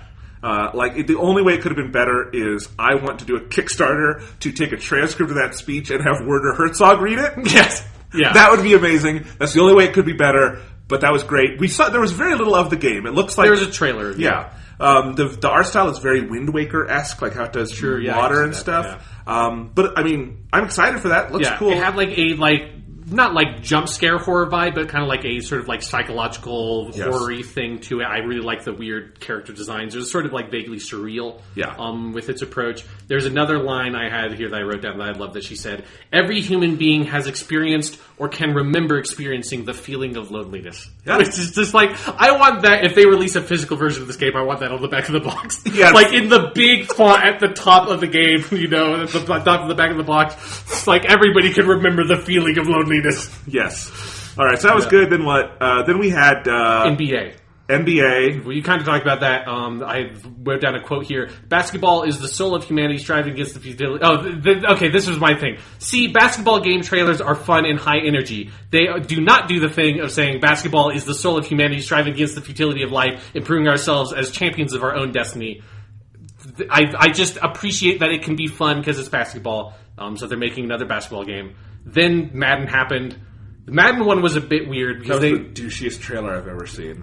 It's got a douchey trailer, but they started with all this weird esports stuff that they've done. That's what Madden. I'm talking about. Oh, okay, because that's not a trailer. That's people. Oh, they had a little video package. I forgot about that. Yes, so they had a football dude that people seem to like. The football dude. I like the football dude. No, they had a guy who plays football in a video game, dude. Well, I was going to say they have a football dude and young Kiv. Oh, okay. The Madden 18 champion. I see what you mean. Okay. I'm well aware. A real football dude and a real football dude that had a great pair of pants. Yes. And young Kiv, the Madden 18 champion. This is where I note that they split up the sports game section, which was weird, that they did FIFA and then they did some other stuff, and then they did NBA and Madden, and usually they just, stab you in the soul and put all the sports games in one spot. I can't decide if this was better or worse, because it's kind of like that, do you rip off the Band-Aid or do it slowly thing of I kind of liked having it all be in one soul-crushing block, because then once that was over, I knew I was done with it. When FIFA happened and then Madden didn't immediately happen after that, I had a weird anxiety of when is Madden happening? When can I go take a piss? When is the break that I can stop caring? Look, esports writ large is cool. I'm glad that people are good at that. It's neat. There are certainly some, particularly speedrunning communities that I find very interesting and cool. I'm never going to care about someone being good at a video game representation of an actual sport they could just go out and play. I can't do it. It's where I draw the line. I hope I'm not offending anyone. If I am, I apologize. It's the old person in me. I can't do it. No, I basically agree that it's again, if you're into Madden, that's your thing. That's cool. But I don't feel like the Madden esports scene is big enough to warrant this. Yeah. It's not fucking League of Legends. It's not Dota. It's not Street Fighter. It's Madden. It's that's fine and that's cool. It's Madden. So was the next thing, because I am reading one of my tweets, and I didn't actually say what it was, but I wrote, what the hell were we watching there? This show is so bad. EA hates us, and this is an active form of torture. Was that the mobile game demo? Yes. Before we get to that, one last note on Madden 19, and I do like that, even though you don't say what it is, that is a perfect description of the section. Yes. But they did show a Madden 19 trailer, and to finish up my rants about the fucking weird tone in these goddamn sports game trailers, I'm just going to read my notes here. You fall so you can rise. This is a direct quote. You fall so you can rise. You rise so you can truly see. See that it wasn't about seeing the road at all, but seeing all the moments that got you here. Will you let the moments define you, or will you define the moment? And then I say, it's fucking football. It's a game. Have fun. Have fun with it. Who fucking watches that trailer and it's I want to go out and fucking, play catch with my dad? It's it's fucking football. Get over yourselves. It's not the world defining. It's not a game about the fucking impact of 9/11 on America. It's fucking football, guys. It's not about you defining the moment or the moment. Fuck off. I can't wait for 9/11 2K19. Yeah. We'll get there eventually. All right. Yes. Then after that is when my notes just say shoutcasters on stage. Oh no! And this is the beginning of the second train wreck after the Star Wars thing. The second major train wreck after the Star Wars thing at EA stage. This was the mobile filibuster. Yes. This was. They did a full match of what they didn't say the title at the beginning, which was weird. I kept on trying to figure out what the fuck the game was. It is a Command and Conquer's game, which is an old RTS PC franchise that kind of went away for a while. EA picked it up, kind of never did anything with it. Now it's back, called Command and Conquer Rivals, and they did a full shoutcasted esports presentation style match between two people in Control, who I've heard about. He's a StarCraft guy. Another guy who I've never heard of, whose label was Nick at Night, which every time they said that really made me laugh, because that's a very funny... I wish it was Nick at Night fighting Toonami or something. Just what the fuck is happening? But yeah, so it was just a match of this mobile game that isn't out. It wasn't even and now you can play it on the App Store. It was you can sign up for a pre-alpha or something. And you just had to watch this 5-minute mobile game. And so I think the only way I can do this is by just reading now what I have here. Shoutcasting a mobile game no one's seen before understands. What a great idea. They're explaining the game on stage because you can't have an esports competition when no one knows the rules or mechanics of the game. Why would you do this? Why is EA so desperate about this esports stuff? One dude's handle is Nick at Night, which is pretty good. I have no idea what I'm looking at. I don't think they even said the name of the game. Why? Why didn't, when they were previewing what they were going to show at the top of the show, say, and then we're going to waste everybody's time by sucking the esports dick for 5 minutes while two dudes desperately try to shoutcast a game that nobody knows about, nobody cares about, and nobody can shoutcast because there's no foundation for the esports yet. Nick at Night lost. Quote, that was epic. No, it wasn't, because I literally don't know what I was looking at. Command & Conquer Rivals. Ha ha ha ha. This is what they're doing with the Command & Conquer license. Oh, fuck, dude. This whole segment was way more tragic than I realized. Yes. I don't know if there's anything else to say about that. Fuck that part. All right, then was Anthem, right? Yeah, Andrew Wilson went on stage really quickly. I don't know if anything happened here. This is where they talked about some of the charity stuff, which is cool, but also, like, they're doing it for tax breaks, so whatever. It's EA. Moving on. Anthem. So yes, this is where all the Anthem shit happens. So this is the last part of the EA show. And I am so conflicted about everything about how, like, Anthem and how they showed it and everything involved with this presentation here. Yeah, I liked it at first because I liked so they showed a trailer, which is fine. Expected a trailer. Yeah, like a 2-minute cinematic trailer. Yeah. And then they brought out Casey Hudson. Yes, Casey Hudson, Mark Dara, and Kathleen Rotzhart. Kathleen being the lead writer. Yes. And Andrea Renee. Renee interviewed them. And I liked that element of, like, just hearing them talk about it. I think she asked some good questions. I think the people had some good answers about, like, Casey Hudson had a good answer about why he left Bioware and came back and how he wanted this to be a, like, Bioware-defining game. And I think the writer had some good notes about, like, how they wanted to build the lore, and they had some good ideas about how they were explaining the single-player, multiplayer split and stuff. But it all felt so kind of... Because this kind of thing can work. Like, Nintendo does this on their Treehouse segments, but those run, like, 30 minutes, and they get very in-depth. And aren't they usually, like, playing the game while it's happening? Because I've watched some of those. And they're great. Yeah. You really get a feel for it. And Nintendo also... They tend to do that with games that, like, are done and they're ready to put out. Yeah, like the Metroid one, and I think I watched, like, a Pokemon one were the ones I paid attention to. Yeah. So, Nintendo is far enough along that they can do that. But this, like, was so surfacey, and then they showed a really quick cut, chopped to hell demo that I couldn't make hide nor hair. The editing on the demo was terrible. Terrible. And I just walked away being like, I don't know what this game is. It doesn't look like it's ready for February. It doesn't feel like a cohesive game. It's impossible not to compare it to Destiny. Mm-hmm. But even Destiny, I had a better sense of what Destiny was 6 months out from Destiny than I do this. Yeah. It's garbledy-gook. I hope it's good. Some things look neat about it. I like hearing from the smart developers, but they don't seem to have any idea how to pitch this game. And the last time BioWare had no idea how to pitch a game was a disaster. So I don't know what this game is. I am fairly confident that it is not going to come out February 22nd, 2019. I think this is going to get pushed to... I think this is going to get Mass Effect Andromeda, and it's going to get pushed to the end of March, which is the end of the fiscal year for EA, and they're going to dump it out whether the game is done or not, which makes me very concerned because...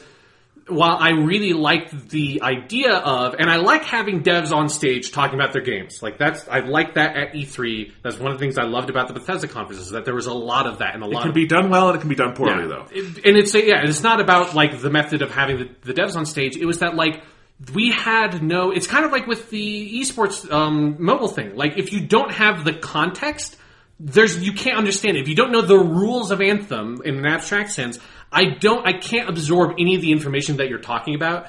And it was such a weird thing of them having, like, 3 pieces of concept art and, like, a couple of GIFs, basically. It obviously wasn't literally GIF. There's some, like, looped footage from the trailer while they were talking about all this stuff is... You have, like, this is not an improvised Q&A session. This is heavily rehearsed. You knew you were doing this beforehand. You did your fucking Twitter questions that you, like, hand-picked out. And so you should have either had someone playing the game live or had curated direct footage, concept art, screenshots, whatever, for each of your talking points that you can refer to directly. Because if I don't know what the game is, because I haven't played the game's not out yet in any capacity, beta, whatever, it's like there's only been one trailer of it before this E3. I'm not going to absorb shit about what you're talking about the lore and, like, the big picture aspects of this game, because I can't even, like, picture what you're talking about yet. I have no experience with the game. You need to have something to refer to. It's like, it's like somebody giving a PowerPoint presentation and not having any idea how to use their PowerPoint. It's like you can't just have random bullshit up on that PowerPoint and never integrate it into your presentation, because people are either going to be reading the PowerPoint, not paying attention to what you're saying, or paying attention to what you're saying and not absorbing anything on the PowerPoint, and just destroys both of, like, the information feeds. Also, there came a point where, like, having the devs talk in fairly vague terms about a game we know nothing about. Yeah, because they can't give too much away, because it's, pre-release shit. But having them say that over a reel of repeating concept art made it sound like a game that they were thinking about maybe making one day, 5 years down the road, not a game that's coming out in 6 months. Yeah. It was just a bad way to do it. Yeah, so the presentation model was terrible. And then when they did the demo... No idea what it was. It was just like one of the worst put together demos I've seen at one of these shows, especially for a game like Anthem, you know? And it was something that when then Bethesda, which I think Bethesda in many ways is like the mirror opposite of the EA press conference. If like they showed, I'm way more interested in Anthem conceptually than Rage 2, but that Rage 2 demo video that they did at Bethesda conference was so much better at doing all the shit that the Anthem one needed to do, of taking you like from like what is like the beginning of a mission through the middle, getting basically to the end, and then teasing a big fight at the end. Like both of those demos did that same thing. But Rage 2 did it with a much better editing style. They focused on it was very clear when, we're using a cool power here and I'm going to pay attention to that. It's like, here's a new weapon or whatever. I can kind of pay attention to that. It's presented in a way that's very cogent for someone that has never played Rage 1 before. Like, doesn't know anything about that game. Like, I watched Rage 2 and I understood everything that was going on. Yes. To be fair, it's a open world first person shooter. There's more context for that anyways. But it's like, Anthem, you need to show me you, like, going to a quest giver, getting a quest, like, teaming up with people, going out, like, starting the quest, killing some enemies, getting loot. Is there loot in this game? I don't know, because they didn't show any loot dropping, they didn't show anyone equipping loot. All I know is you can customize the look of your characters. I assume that there's loot, but they don't show that part of the process of playing the game. And so like, the big picture could, like, sort of gameplay, like, loop that you go through, they don't demo that for you at all with this demonstration. And for a game that's so close to release, that's really bad. So here's the thing. $1 million question, I think. Mass Effect Andromeda had a very similar pattern of being shown off. At least Anthem didn't get showed off at like the presentation for the PS4 Pro, which was the first time we saw real footage of Mass Effect Andromeda running, for people who forgot. But that happened with Mass Effect Andromeda. We now know from reporting and from the unfinished game, that it happened because the game was not, there was nothing to show. The game was not finished, it was not in a playable state, they could not show it off. Yeah, I mean, it released in a practically non-playable state, Is that Anthem? Or is that they don't know how to market this game? It's impossible to tell. And my instinct is to say, do not pre-order Anthem. Like, wait until this game is out and see, like, is it... Because it's like, it has two bullets against it, right? It has the shit that happened with Mass Effect Andromeda and, like, what that portends for this. And it has all the shit that's happened to Destiny and The Division, which are the other two games with this, like, general sort of, like, shared world shooter loot thing model, that both of those games have had significant issues in a lot of areas. Like, some of them are, specific to Destiny and specific to The Division, but also are about, like, how do you deliver content, like, quick enough with, like, this sort of, like, active combat thing. And it's not an MMO with abstract, like, World of Warcraft combat that you can, like, create that content a lot easier. Like, you have to have curated, like, directly built combat encounters, or shooter gameplay just does not feel fun. And nobody has solved that fucking problem yet. And Anthem is going to have that exact same issue. And BioWare does not have the pedigree of combat design that Bungie has, that I can have, like, the faith that if I do get that Destiny 2 expansion, that I will have fun playing the shooting part, regardless of whether, like, story or the big picture stuff that's going on. The minute to minute of Destiny, I was always confident was going to be really great.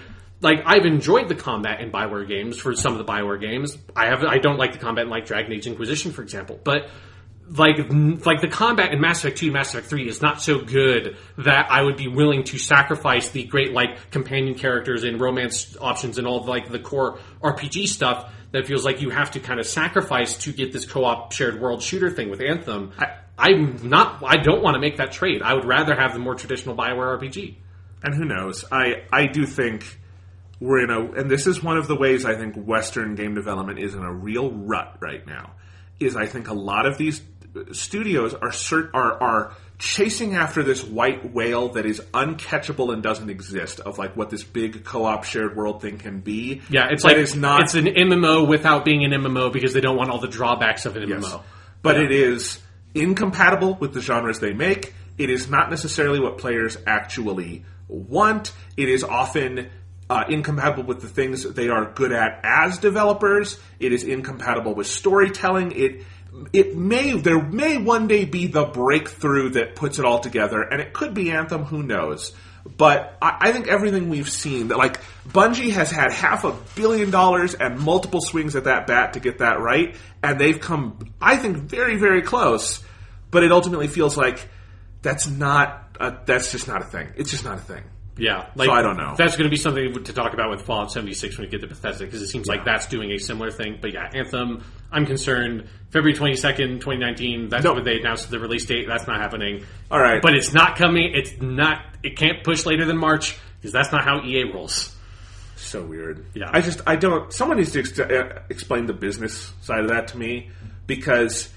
Okay, if you didn't release Mass Effect Andromeda in that fiscal year, you would take a hit in that fiscal year. Yeah. But if you let it be a finished game that you could make sequels and DLC and be a long-term thing, you would have multiple subsequent fiscal years with strong... You would not have to do write-offs. You would have more profit flow, revenue flow. Like, it's such a short-sighted thing. I do not understand it. And it seems like... This is the other thing. EA is also fundamentally incompatible as a company with these kinds of games that Bioware is making, because they make annualized, crapped out sports games and stuff, and that's their business model. And Bioware and EA are the weirdest fit in gaming right now, I think. Yeah, it's been like that for a while. Yeah, like Mass Effect feels like the original Mass Effect trilogy and the couple of like good Dragon Age games we got feel like fucking miracles. Oh, they are miracles. They're absolutely miracles. Anyway, that was a really bad EA show. It had one cool monologue about the existential angst of loneliness, and a decent look at a game that may or may not be a Destiny clone. Yep, I think that's a good way to wrap it up. Microsoft. So, first thing up, we debated long and hard about whether or not there was going to be Halo stuff in this, and they ended our debate early with what was at first a very confusing, mysterious trailer of like, for a second I thought, are they making an Africa 2? Which Africa, for those who don't know, was the PS3 Africa tourism photograph, like Pokemon Snap style game with like rhinos. It was not Africa 2. I wondered, because of the dinosaur rhinos, if this was like they were showing off DLC for Ark Survival Evolved, and I'm like, have they gotten that desperate? That would have been weirdly... That is what they would have showed at last year's Microsoft press conference, that they had nothing at all, like not even good third-party stuff. Yeah. But no, it wasn't a like mysterious dinosaur rhino game about photographing and having fun with dinosaur rhinos. It is Halo Infinite, which is a title I have heard rumored that I always thought sounded like kind of bullshit. Seems like it is not bullshit. Although we basically got like a tiny teaser that tells you nothing about the game. It had the music from the reveal trailer of Halo 3, which made me very nostalgic. It had like that big piano swell and Sting. I'm not nostalgic for that anymore, because I also think they did that for Halo 4 and 5. And like, there's only so many times you can do the giant E3 like musical Sting thing. Halo's too old. But that Halo 3 reveal trailer at that E3 was very good. It is. Think about that. It made me think about the heyday of Halo. But yeah, Halo Infinite is, quote, powered by the Slip Space engine. At the beginning of the demo, at the bottom of the screen, in like faint text, in the kind of text of like that would normally say something like, your discretion is advised, or like, side effects may vary. It said game engine demonstrations. And it's like, I don't know what that means. When you say that this is not like pre-alpha footage, but is a game engine demonstration, that sounds like a game that's coming out in like 2021. Yeah. Yeah. We don't know what this game is. We don't. We have no idea. It has the Chief in it, and Phil Spencer said it's the next chapter in the Chief story. Yes, he said, we will join Master Chief on his greatest adventure yet to save humanity, which is another, like, that means fucking nothing. It's like, this is an E3 that's making me feel old of, like, I have heard this fucking song and dance so many times now. You can't do the hyperbolic shit of saying that this is going to be the greatest adventure yet to save humanity. It just makes you feel like I don't want to play Halo anymore. Because it's like, the one good thing about Halo 4 was when you, like, did the intimate, like, lower stakes stuff between Master Chief and Cortana. Not the one. Halo 4 is pretty good. Halo 4 is pretty good. Well, the multiplayer was pretty fucked in a lot of I like the Halo 4 multiplayer just fine. It was okay. Compared to Halo 5. Sure, yeah. Actually, I maybe would take the Halo 5 multiplayer. No, you wouldn't. Halo 4. Yes, I would. No, you wouldn't. The Slayer was better in Halo Do you remember 5. that map where you could just fall in and like in Halo 5 and like Halo 4 had some fucking shit maps. Anyways. But, yeah, the point is that like Halo feels like it's over the hill at this point, and like this Halo Infinite, like I don't know if this is supposed to be Halo 6. Like, it's really conspicuous that he doesn't say anything about, like, you are going to, like, finish the story, like, the trilogy that we started. There was no 343 Industries person. There was no Bonnie, the head of that studio, on stage. It was just, like, Master Chief's in the game. But is it a side story? Is it a prequel? Like, it looked like they were on Installation 04 from the first Halo, but that could just be a visual reference. I don't know. Well, so here's the thing, though. I said on this podcast, and you agreed with me, that probably what Halo needs to do to survive is a God of War style reboot. Like a soft reboot, not necessarily throw everything out, but try to do something radically different. I don't know if Halo Infinite will be that, but what they are hinting at is, like, they did not come into this, like, explicitly referencing a previous story. Which, like, if you remember the Halo 5 reveal, they did. It was a scene that was never in the game because that game got rebooted 5 times during development, where the Chief was out in the desert. He had his, like, the Cortana, like, because Cortana's dead at that point. Yeah, he had her chip. He's, like, he had, like, the cloak on and the... I guess those were called the Guardians, right? Yeah. That big, weird Forerunner-looking thing. Yeah, but they...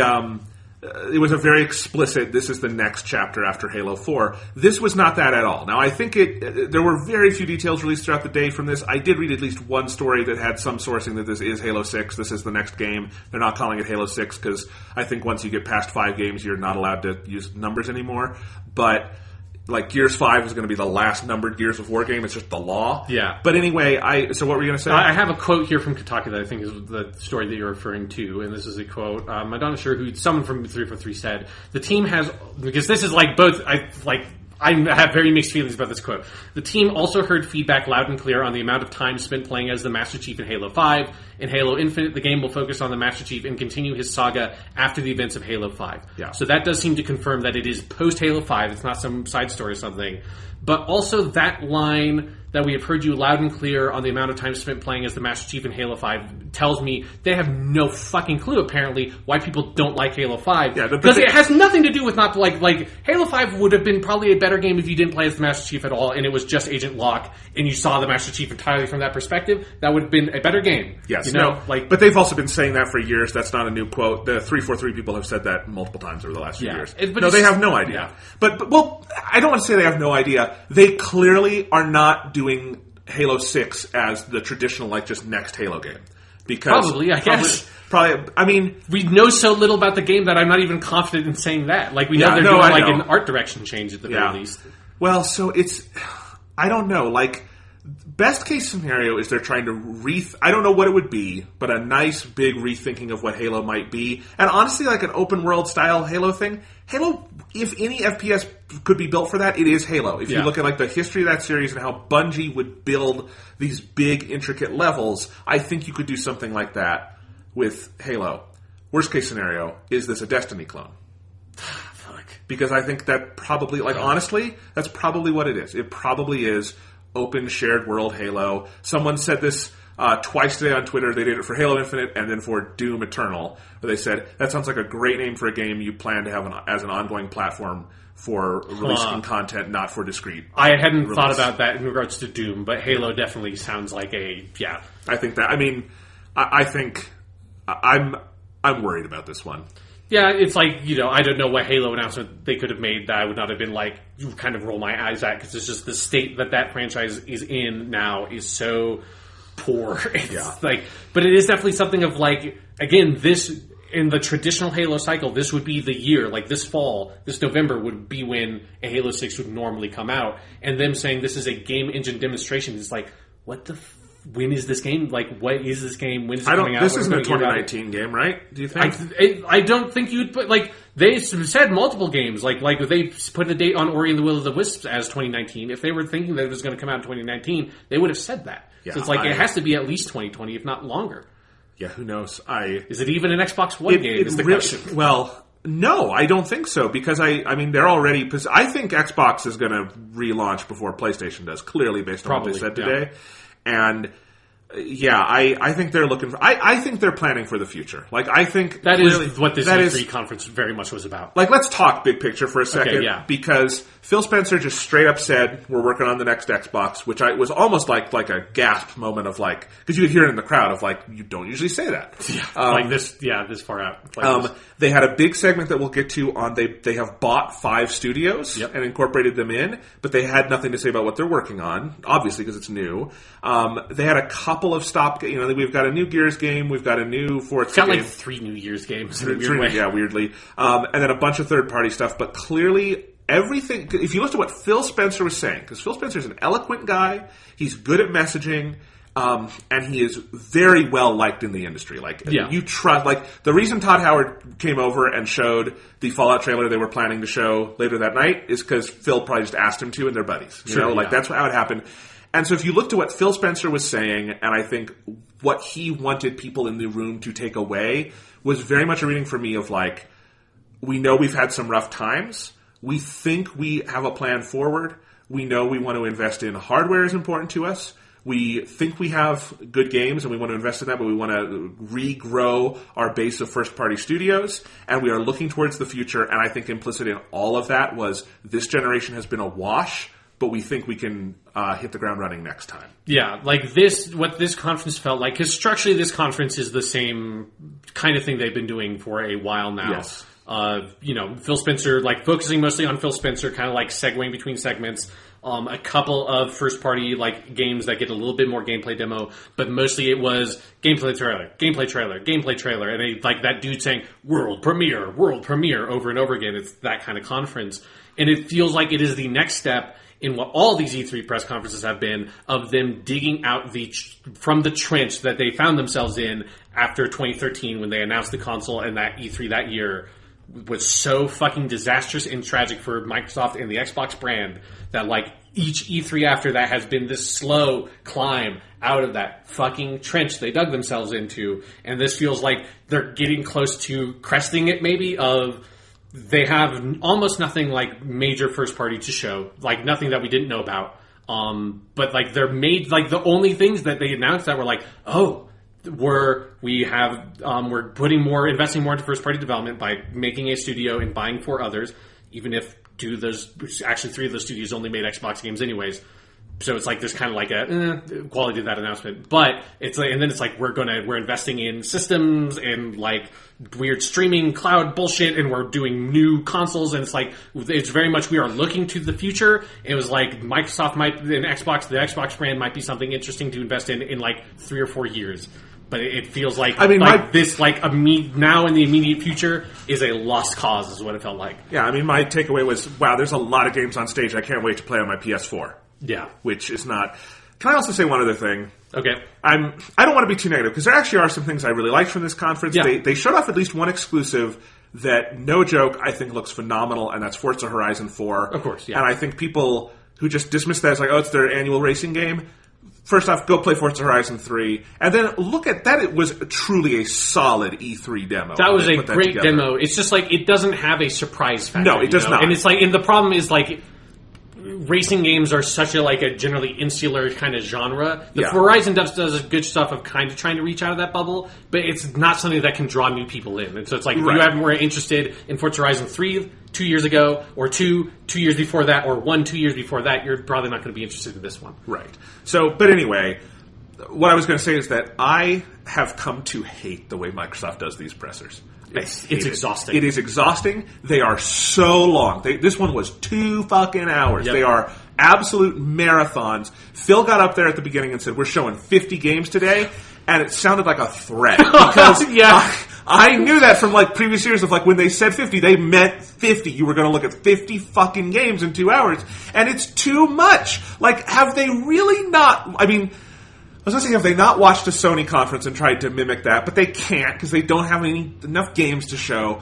But the exhaustion factor of trailer after trailer after trailer, and it feels like something you would watch as pre-roll for someone else's show, as just like a trailer reel, you know, is just exhausting. And they only did 2 deep dives. They did Forza Horizon 4, Yeah, Forza Horizons 5. That fucking Walmart demo or leak has so fucked up my numbering. I cannot remember which Horizon we're on because I remember I played 3 and they announced 5, Horizons 5, and I just cannot remember that we are on 4. It's so good. Anyway. I love the post-Canadian Walmart world we live in now. Anyway, but they did that, and then they did an even longer, for some reason, demo of The Division 2, a game that is not exclusive to their platform. Went on forever.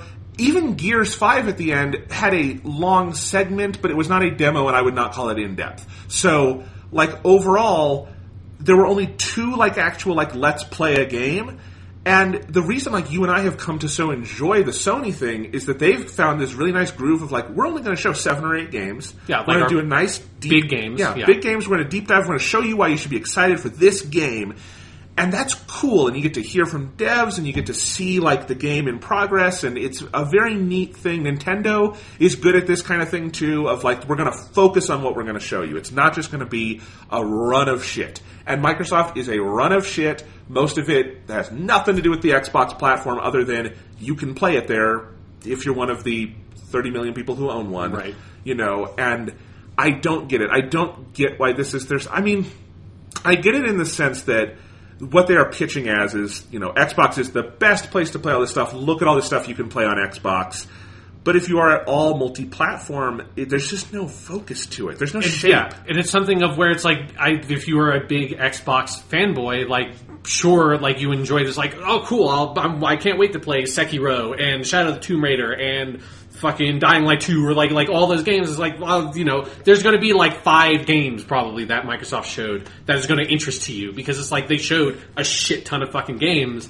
And for me, it's just this does nothing to convince me to get back into the Xbox brand or family. Whereas I think every year on the Sony stage, if you don't yet own a PS4, something there will make you want to buy a PS4. Yeah, because you can only play it on PS4. Yeah, Sony shows nothing these days that is not an exclusive. Yeah, the only thing they show that's exclusive is stuff that they have a specific exclusivity partnership with Activision. It's Destiny and Call of Duty. That's it.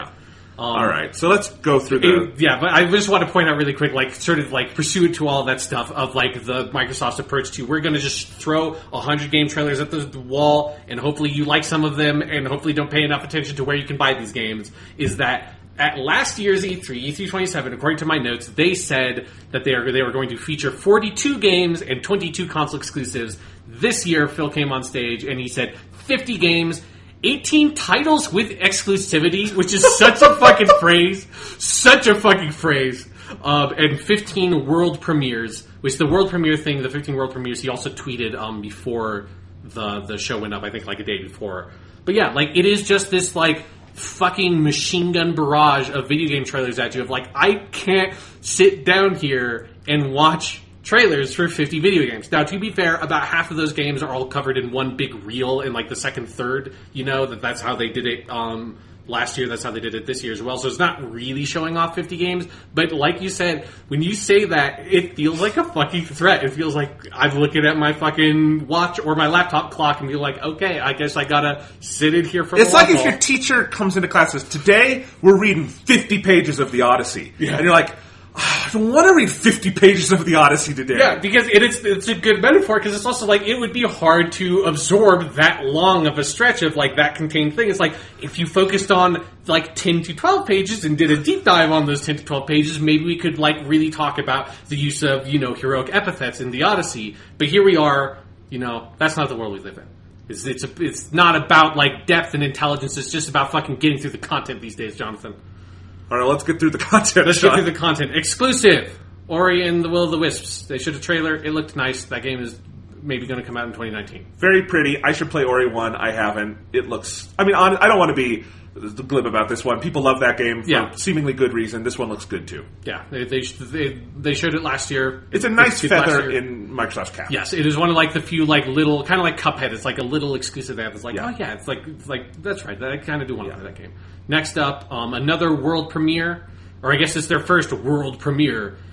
This was one it started out very mysterious, but it's the From Software game that was teased last year with the Shadows Die Twice thing, and it's been revealed. The full title is Sekiro: Shadows Die Twice. It's coming out in 2019 from Software, and it's got a bit of a Souls vibe to it, but it seems a bit more actiony with some like stealth stuff. It's samurai and like more monsters. Story driven. Yeah, it seems like more story kind of stuff. Just like there was a lot of narration dialogue, like setting stuff up. Yeah. Yeah. It's a good, solid trailer. There's a grappling hook at one point, and that's very exciting. I thought this looked amazing. As someone who's never really gotten into Dark Souls and Bloodborne, like this also seemed like enough of a break from that it's not just going to be the next thing. It felt like more accessible in some, and who knows? Finally, it might not be like that. This is a trailer, but it did show like it seemed like there was more like adventuring, platforming kind of stuff, and it was a really cool pitch for a game. Awesome. It looked like it had that DNA. So, like for someone like me, who's a big fan of those From Software Dark Souls games and Bloodborne, that's like I'm attracted to it. But then it also is enough of a deviation that's like it looks like it's because I cannot play Dark Souls 4. Like it's physically impossible at this point. I love those games. They made a lot of those games in a short period of time. So yeah, like Sekiro, I'm super fucking excited for it. I love grappling hooks. I love From Software games. It's kind of weird to me that it's being published by Activision. It's just like I saw that because it was like the From Software logo and then the Activision logo, and that felt wrong in a way that I wasn't expecting. It was like, fuck it. Activision's a publisher. Why not? Moving on, this is when Todd Howard comes on stage to do the Fallout 76 teaser for Fallout 76 that they showed this trailer again at the Bethesda press conference for reasons that are strange to me. It is in West Virginia, so they used the fucking Country Roads song. I called it. I tweeted this. I said, when he said West Virginia, I tweeted, they're totally going to play Country Roads in one of these trailers. 1 minute later, I wrote, called it. They're playing Country Roads. because of course it's Chekhov's country or Chekhov's West Virginia. If you mention your game is set in West Virginia, you are then obligated to play Country Roads somewhere. Yeah, even if the franchise has an established musical identity that draws from like 30s, 40s big band songs, which is what the Fallout franchise is and always has been. You still will play a fucking John Denver song from the 70s, which is not at all a part of that musical tradition, but it's a great song, Great song. I'll take it. I like that it was not a somber cover of that song. That did well by my heart, because I'm kind of done with that trend. It was just a good cover of that song. Yes. Fallout 76 seems interesting. We'll talk about that. Yeah, later. We'll talk about that at the Bethesda one. Next up, world premiere. Square Enix. It's the Life is Strange.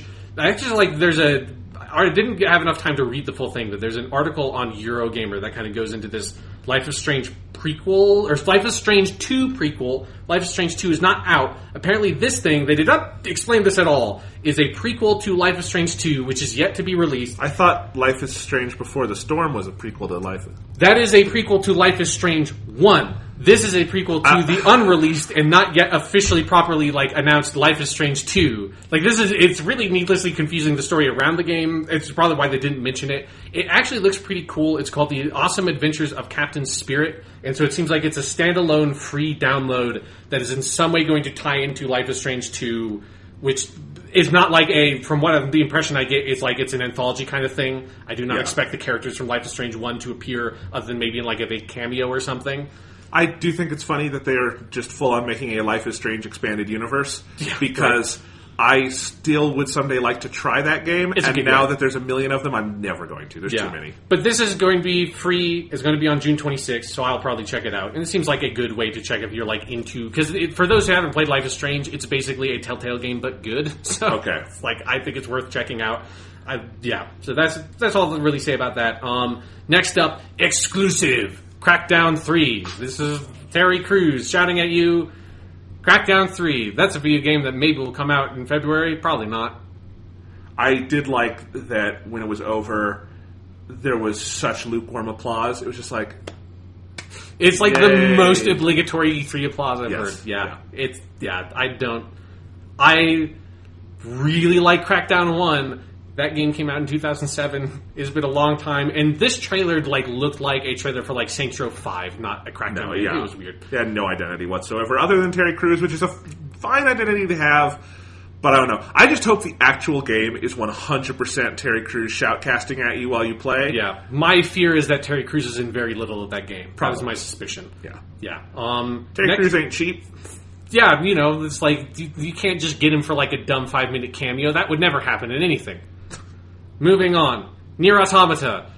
All right. The Automata's coming out on Xbox. This was announced before the press conference. Well, accidentally. It was. Yeah, I can't keep track of what is a real announcement and a fake announcement anymore because there's too many. And it's all the same thing to me at some point. They're releasing Nier Automata, maybe the best video game ever made. It's including the DLC. It's on Xbox. It's like... I don't... sure? Put it out on Xbox. This was one that felt absurdly desperate to me. That's like, this is on your stage. It's an amazing fucking video game. I will never stop singing the praises of Nier Automata. It is a weird game to put on your Microsoft E3 press conference. But it does fit the trend because we're about to enter the first stretch of this of them pushing hard for Japanese games on the platform because again, and this is the way it felt different this time than in past Xbox years when they've done this. Well, first it's Phil Spencer at the helm this time, and he seems to mean what he says more than past Xbox heads. But also this is not, we're going to try to make a play in the country, in the island nation of Japan. We are trying to make a play in America where Japanese games are resurgent in popularity. Yeah, and they are, like Nier Automata, soft exclusives with Sony just because they don't bother porting them over to Xbox because, Nier Automata is... When that game was made, it was made for a Japanese audience and had an English localization, of course. But they were expecting it to have probably the majority of its sales or close to the majority of its sales in Japan. That is not the case because it broke way bigger than that game should have. It sold 2 or 3 million copies. So which is this thing that's happened with a number of Japanese games like Yakuza, which are again they're not Sony exclusives really. They're just so associated with the PlayStation brand that they just don't bother. Well, because there's no reason to make Xbox. If you're a Japanese developer, you're not making a game for Xbox because in your home nation, nobody owns Xboxes. Yeah. Especially this generation. They tried it a little bit with the 360, but the one does not sell at all in Japan. So, yeah. Anyway, I don't agree with Sean that it's the best game ever made, but if you own an Xbox and you have not played Nier Automata, you should buy Nier Automata and play it. Exactly, yes. You should experience it for yourself, and also it's got a great name, Nier Automata Become as Gods Edition. Yes, that's very good. And also it has the DLC, so play all that DLC and get the crazy-ass live-action music video at the end that I think I described on this podcast. It's fucking nuts. Nice. Moving on, Metro Exodus, post-apocalyptic first-person shooter. At least this one is made by Russians. Literally, I cannot tell the difference between 99% of the post-apocalyptic shooters they showed today, and Metro is the most generic-looking of them. Oh, God, I don't know. What is it? Was there a previous Metro game? There are 2 previous ones, Metro 2033 and Metro Last Light or something like that. I don't understand what these games are. It's based on a series of Russian novels, and so it's from the people who have played them like them quite a bit, and I'm kind of interested in it. But yeah, it's I also thought that trailer did not do a good job of pitching the tone. They did the gameplay demo on Microsoft's conference last year, and that did a much better job of pitching the really dark nihilistic tone that every Russian video game I've ever seen has. Because it's a Russian video game, So, yeah, that's one of the ones that's coming out February 22nd. You can call in Donald Trump as a support character in this one. Yeah. It's, but yeah. Get it, because it's Russian. There you go. So, February 22nd, 2019, that's one of the, 5 video games coming out that day. Yes. Or that might get pushed to March. I think this one comes out that day. It's Russian. They don't push shit off. It's if they say it's going to come out, I believe them. Let's see. Then this is where Phil Spencer comes out for a second and does his whole all these games look and play best on Xbox One, which is something of they paid some mouth and lip service to the Xbox One X stuff, but never really emphasized it anyway. And so that's where I think I made that note because it was oh right, that is part of their pitch. I'd kind of forgotten. Yeah. Next up is when Kingdom Hearts 3 trailer.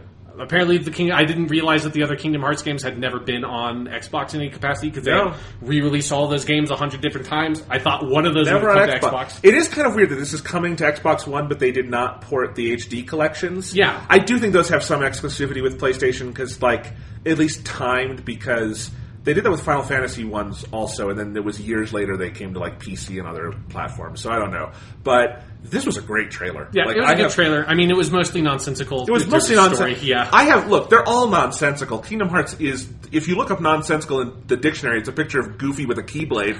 It makes no sense. But before anyone asks me, I know Goofy does not wield the keyblade. I know it's Sora who I don't know who's voicing him. Is that still Haley Joel Osment? I'm pretty sure. I want to say it is. It sounded like a different person. He has played him recently. Okay.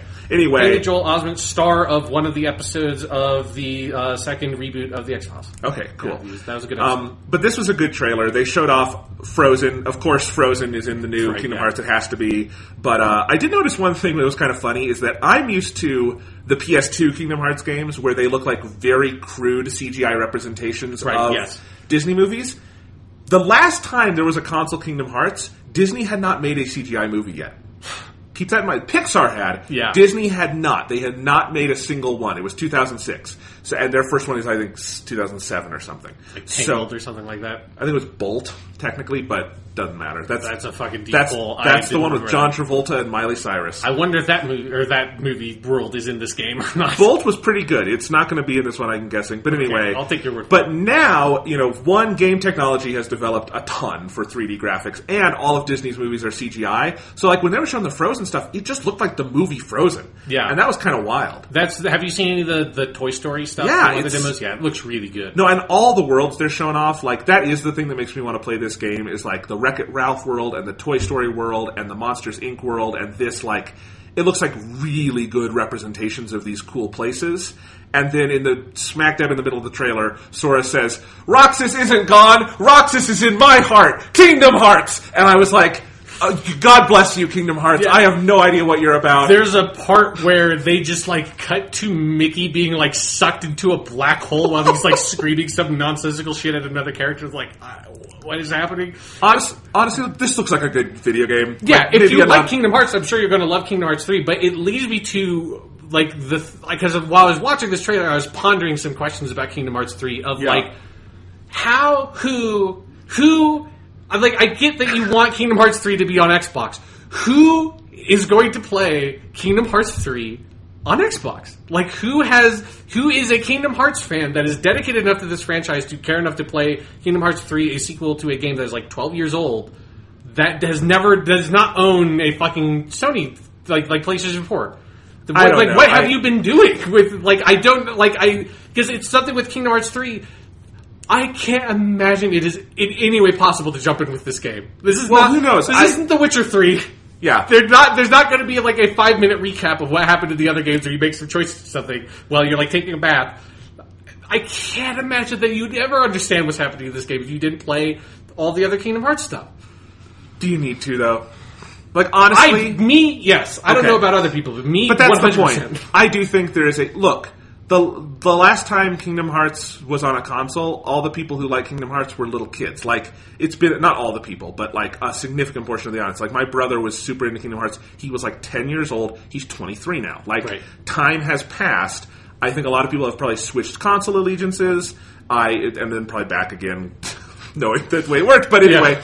But like, and I also think there's probably a lot of kids today who would want to play Kingdom Hearts who don't care as much about story continuity. And I do think I think it is the tails of the bell curve of people who are going to be buying the Xbox One version, but it is enough that you might as well develop it for that and make the money.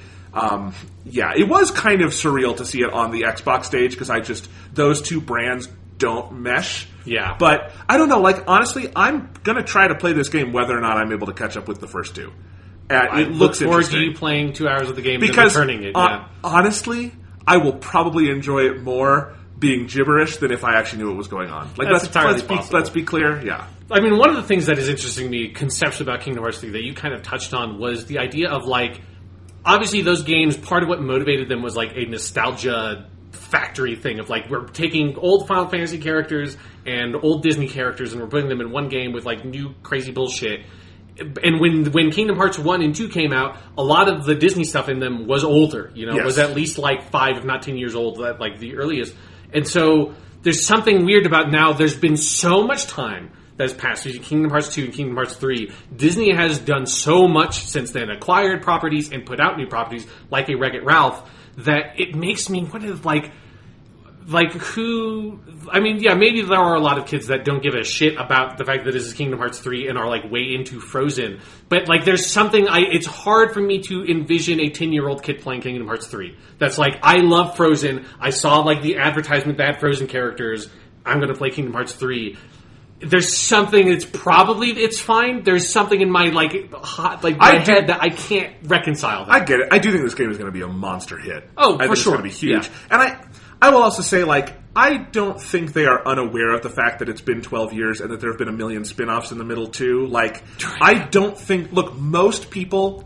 The vast majority of people who are going to be playing Kingdom Hearts 3 will not have played all the games necessary to understand the story of Kingdom Hearts. No, maybe nobody has. Maybe nobody has. I don't know if they will be taking that into account or not. I don't know if it would matter. I think these games are fairly gibberishy on the plot, whether you know it inside and out or not. So, I think... Certainly from a marketing standpoint, they've done so little of trying to show the actual story. I think Square is, depending on this, is going to be a big entry point for people also. Now, I don't know if, what's his name? I don't remember. I don't remember. It's not. Is it Nomura? Is he? Tetsuya Nomura. It is? Yeah, he's the Zipper guy, right? Yes. Yes. He created Kingdom Hearts. That's right. I can it's never his baby, yeah. Because he touches kind of everything at Square. Yes. So yeah. He left 15 in the last year of development to start this. Yeah. And that's why Hajime Tabata is the credited director on 15, even though for most of its life it was directed by Tetsuya Nomura. But yes. Anyway, yeah, I don't know if Nomura, I think, is in his own world of he writes his stories and you will understand them if you want to. He's like the David Cage of Japanese developers. Well, let's not.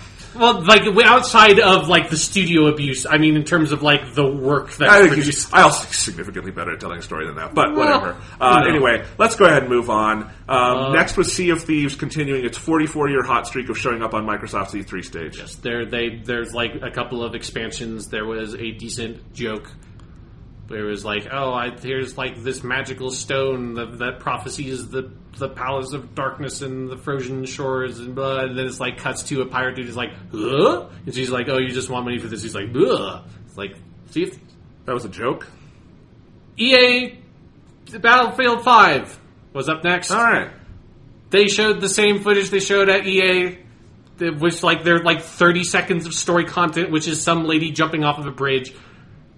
Not really selling me on this deep, interesting take on World War II. I don't know. I was very surprised that there was not a significant section of a 5-minute trailer and demo on the show based on that's what they said at EA that they were going to show more at Microsoft, and they literally lied to you because they didn't show anything. There's maybe 2 seconds of new footage. I was confused. Forza Horizon 4. Forza Horizon 5. It was Forza Horizon 4. It was Forza Horizon 4. Probably the best part of their show in terms of something that is not for everything else, obviously. Yeah. And also just I think it was a good, focused, deep dive into the game. Yeah, strong pitch for a... maybe the strongest pitch I've seen for a racing game outside of, Burnout Paradise. Yeah, I mean, because this is, Horizon is the one where, if you've never played these, I think everyone would enjoy Forza Horizon. If you enjoy driving a car in a video game and cool environments, you would like these games. Horizon is the one where they set them in different cool places. So Horizon 3, for instance, was set in Australia, and it's amazing. It's still one of the most graphically unbelievable games I've ever played. And it's also it's got incredibly fun mechanics. The whole point of the game is this is your playground. We want you to have fun. We've got all these events set up for you. It is the ultimate casual racing game. Whereas, Forza Motorsport is the ultimate hardcore racing game. And it's a really cool thing they do. This one now is set in Britain, which was kind of an out-of-left-field choice. I was not expecting that. Right. Very cool. The best thing about it, I think, that they announced is the dynamic seasons thing. Yeah, that was the linchpin on their pitch, which worked really well. Yeah, because Forza Horizon 3, it had 2 DLCs, and one of them, which is one of the best DLCs I think I've ever bought for a game, is where you went to this separate island off the coast of Australia. Or no, a different part of Australia. I don't think it was an island. Where it was snowy and it was winter, and so it was this big winter place to play. And it was really cool how they used snow and ice both visually and as a mechanic for driving. And now they've built that into the whole game because all 4 seasons, spring, summer, fall, winter, they rotate during the game. And if it's, fall, you're going to have leaves pouring down, and that will change some things. But then if it becomes winter, suddenly now I can drive over this lake because it's icy, and again, the mechanics are going to change. So that was very neat. It feels like a really like a big reason to like buy the next Forza Horizon game of like that's a significant innovation plus all the other stuff they have. It looked very good. I thought the demo they showed was really fun because it was both like just seeing the game in action, but also they showed off the seasons thing. Yeah, I liked it was sort of co-op focused, and I liked that they introduced all the people playing before they started playing. It was a nice little touch. There's also something of on the stage. Like, for the whole press conference, they had 2 rows of TVs with, like, Xbox Ones attached to them. And I kept on waiting, like, eventually there's going to be some huge multiplayer game that maybe will be a Battle Royale thing that's going to be on this stage, and they're going to use all those TVs. The only time they used them was on this demo, and they only used one of those rows, and I'm very confused. It was weird. But, it was a great demo. I'm excited for that game. It's October 2nd. And definitely one I'm excited for this year. My Xbox is currently in a box in a closet. I will get it out of the closet for this game. Is it in an Xbox? Moving on. Phil Spencer came out on the stage, and this is when they make probably, I think, like the surprising and like most necessary like announcement / move. This is where they announced that they have built one studio called The Initiative. That's based in Santa Monica, so that's like another sort of first-party studio. All this also, like, in the back of my head, I'm like, I hope that a lot of Microsoft's policies with their studios are, like, better now, because they had more studios at the beginning of this generation, like Lionhead and the people that are working on Phantom Dust 2, that those studios no longer exist. It's not EA levels of a, like, developer cemetery, but it is, like, there's a track record of Microsoft working with studios, acquiring studios, and then shuttering those studios. So I hope that they have fixed the problems that have caused all that shit to happen. So they have made The Initiative. They then have acquired Undead Labs, who make State of Decay, and so they just put out State of Decay 2. So that's like, that makes sense. State of Decay and State of Decay 2 are both Microsoft exclusives. They're only on Xbox and PC. So sure. They've also acquired Playground Games that make Forza Horizon. And then there's a very cheeky little tease from Phil about, and they're also they're taking their open world experience to some other video game, and they are making Fable 4, because that has been the rumor forever. If he's making that like little tease, they are just making Fable 4. He might as well have just said it. Let's see, they did Playground Games, then they bought. This is to me the big one. This is the only one that like feels like, okay, there's some substance to this. Is they bought Ninja Theory.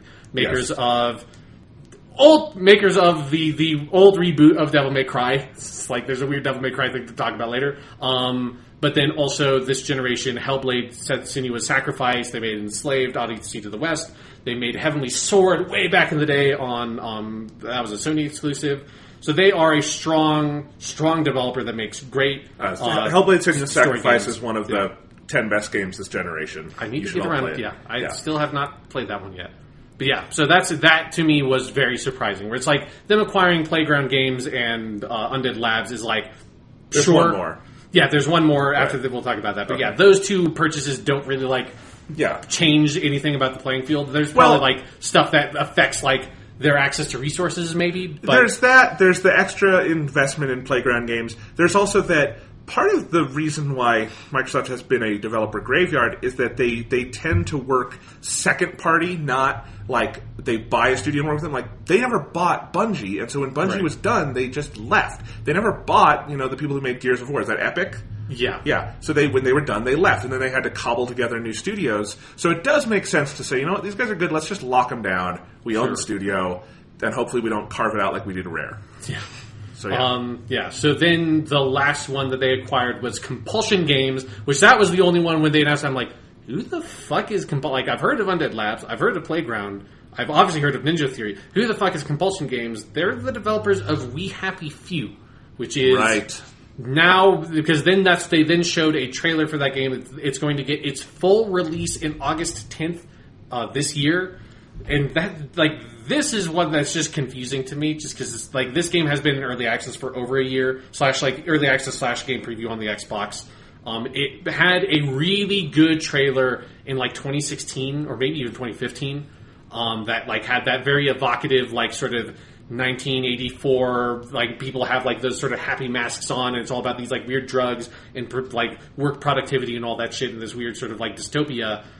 But then I think they have probably. From what I've heard, they have rebuilt the game almost entirely. But everything I heard about when that game was released on Early Access was really negative. Yeah. So it feels like, again, maybe they have rebuilt the game, and when it comes out on August 10th, a lot of people will check it out. It'll be good. I don't know. But Microsoft clearly likes this game because it has been on the E3 stage like 4 years in a row. And I was very shocked to see it again, and even more shocked that they bought the studio. But like there must be something there for Microsoft to buy them. Like that. I mean, they might just like the people, but so here's the thing. Yeah, I tweeted the other day when the Crackdown 3 delay number 7 happened. Yes. I wrote, it will take either an act of God or a sudden change in Microsoft's business plan from profit-seeking to throw our money in a wood chipper for Xbox to get out of this generation alive. It's a suicide mission at this point. And that has been my view for a while. Yeah. And I was thinking about it before the conference, and I wrote something to the effect of, my standard for starting to change my mind on that is if they announced today or pointed towards some new IP that was not just an extension, like a cobbled-together studio to make another brand that's dead, and that doesn't seem like it would get imminently canceled. Like, that would be the kind of thing that would tell me they are healthier. They did not do that at all. Right, yeah. But we're buying 5 studios, and as you say, some of it is not, it's not like they went and bought 5 Naughty Dogs. Right, but yeah. They did, like, it is still, that is the kind of thing normally would be a press release. That is wild. Yeah, you usually do not see this on an E3 press conference. Phil Spencer got on stage, and the implicit thing there was like, we have no developers, so we're buying developers, and what that is a signal to, like, we're not out of this yet, we want to rebuild. I still think there is a chance the Xbox brand is in permanent decline and will not be around that much longer, because, Yeah. But, like... There is something to be said about we are trying to build this back up. We are actively working on new hardware and signaling that maybe we can get it right next generation. So maybe they will not be dead as fast as I think.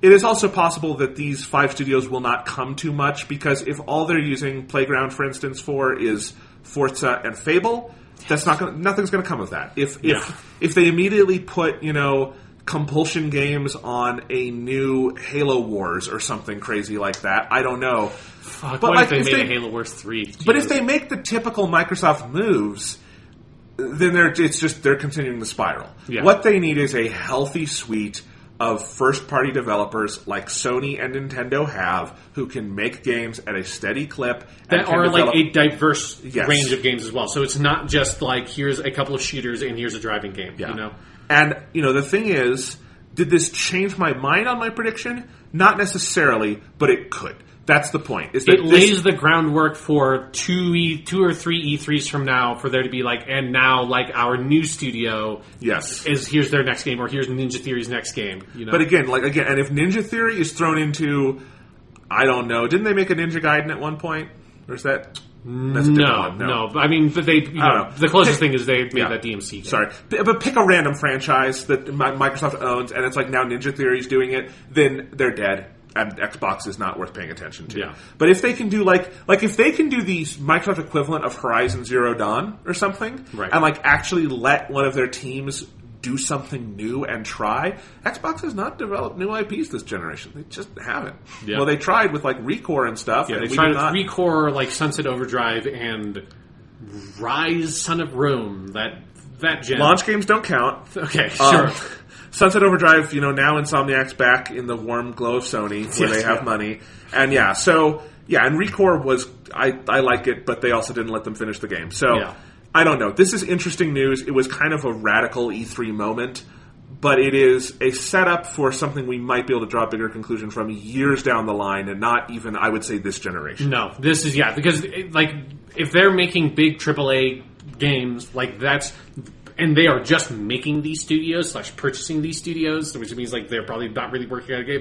And a couple of them, Playground and Playdead, or whatever that studio is, they have just put out video games. So it's we are on usually a big AAA game, unless it's working on a solid foundation like a Forza. That's 4 to 5 years of development, right? So this is an Xbox 2 thing to be concerned about. All right. Yeah. Next up, console launch exclusive PlayerUnknown's Battleground, which I guess never technically came out of a game preview program, so I guess they're technically saying it's a console launch exclusive. I was very confused by that, so thank you for explaining it. I was very weird. confused because they say winter 2018 at the end. So that will be the official release, not the Xbox game preview release. That will be the official release for the Xbox version of the game because this game was already officially released on the PC a year ago. I'm sick of PUBG. Let's move on. I'm sick of PUBG and I'm sick of early access. Stop it! It scares me. I'm done. And I just like my comment here was this is not as big a hook to hang Microsoft's hat on as it was last year. It's but this is not a big get the way it was last year. Next up, world premiere, Tales of Vesperia Definitive Edition, and the only way I can describe this is the first line in my thing was it's like, is this a Tales game? Man, this got real anime real fast, which I didn't realize at this time how naive I was. I made that comment too soon. I tweeted this got very anime very fast, so you and I literally had the same thought. Yep. Yeah. This is like, I mean, sure, like might as well. But this feels like kind of like with Nier. It feels weird that this is on a press con. Like this isn't the new Tales game. No, it is a remake of a Tales game. And they also announced this is coming to PS4 and Switch. Yes, and PC. it's not an Xbox exclusive anyway. No. And also, like, which console is going to have the most attention on it for this one? It's going to be the Switch because the Switch. Yeah, the Switch. Easily, like people are. That's where it's going to get the hype. That's where people are going to play it. Like if this were on the Nintendo stage, that would actually make sense. Absolutely, because it's also. I mean, I get that maybe this feels like a part of Microsoft trying to sort of like adjust its brand image, but when you had just straight up fucking anime on the screen, my brain like.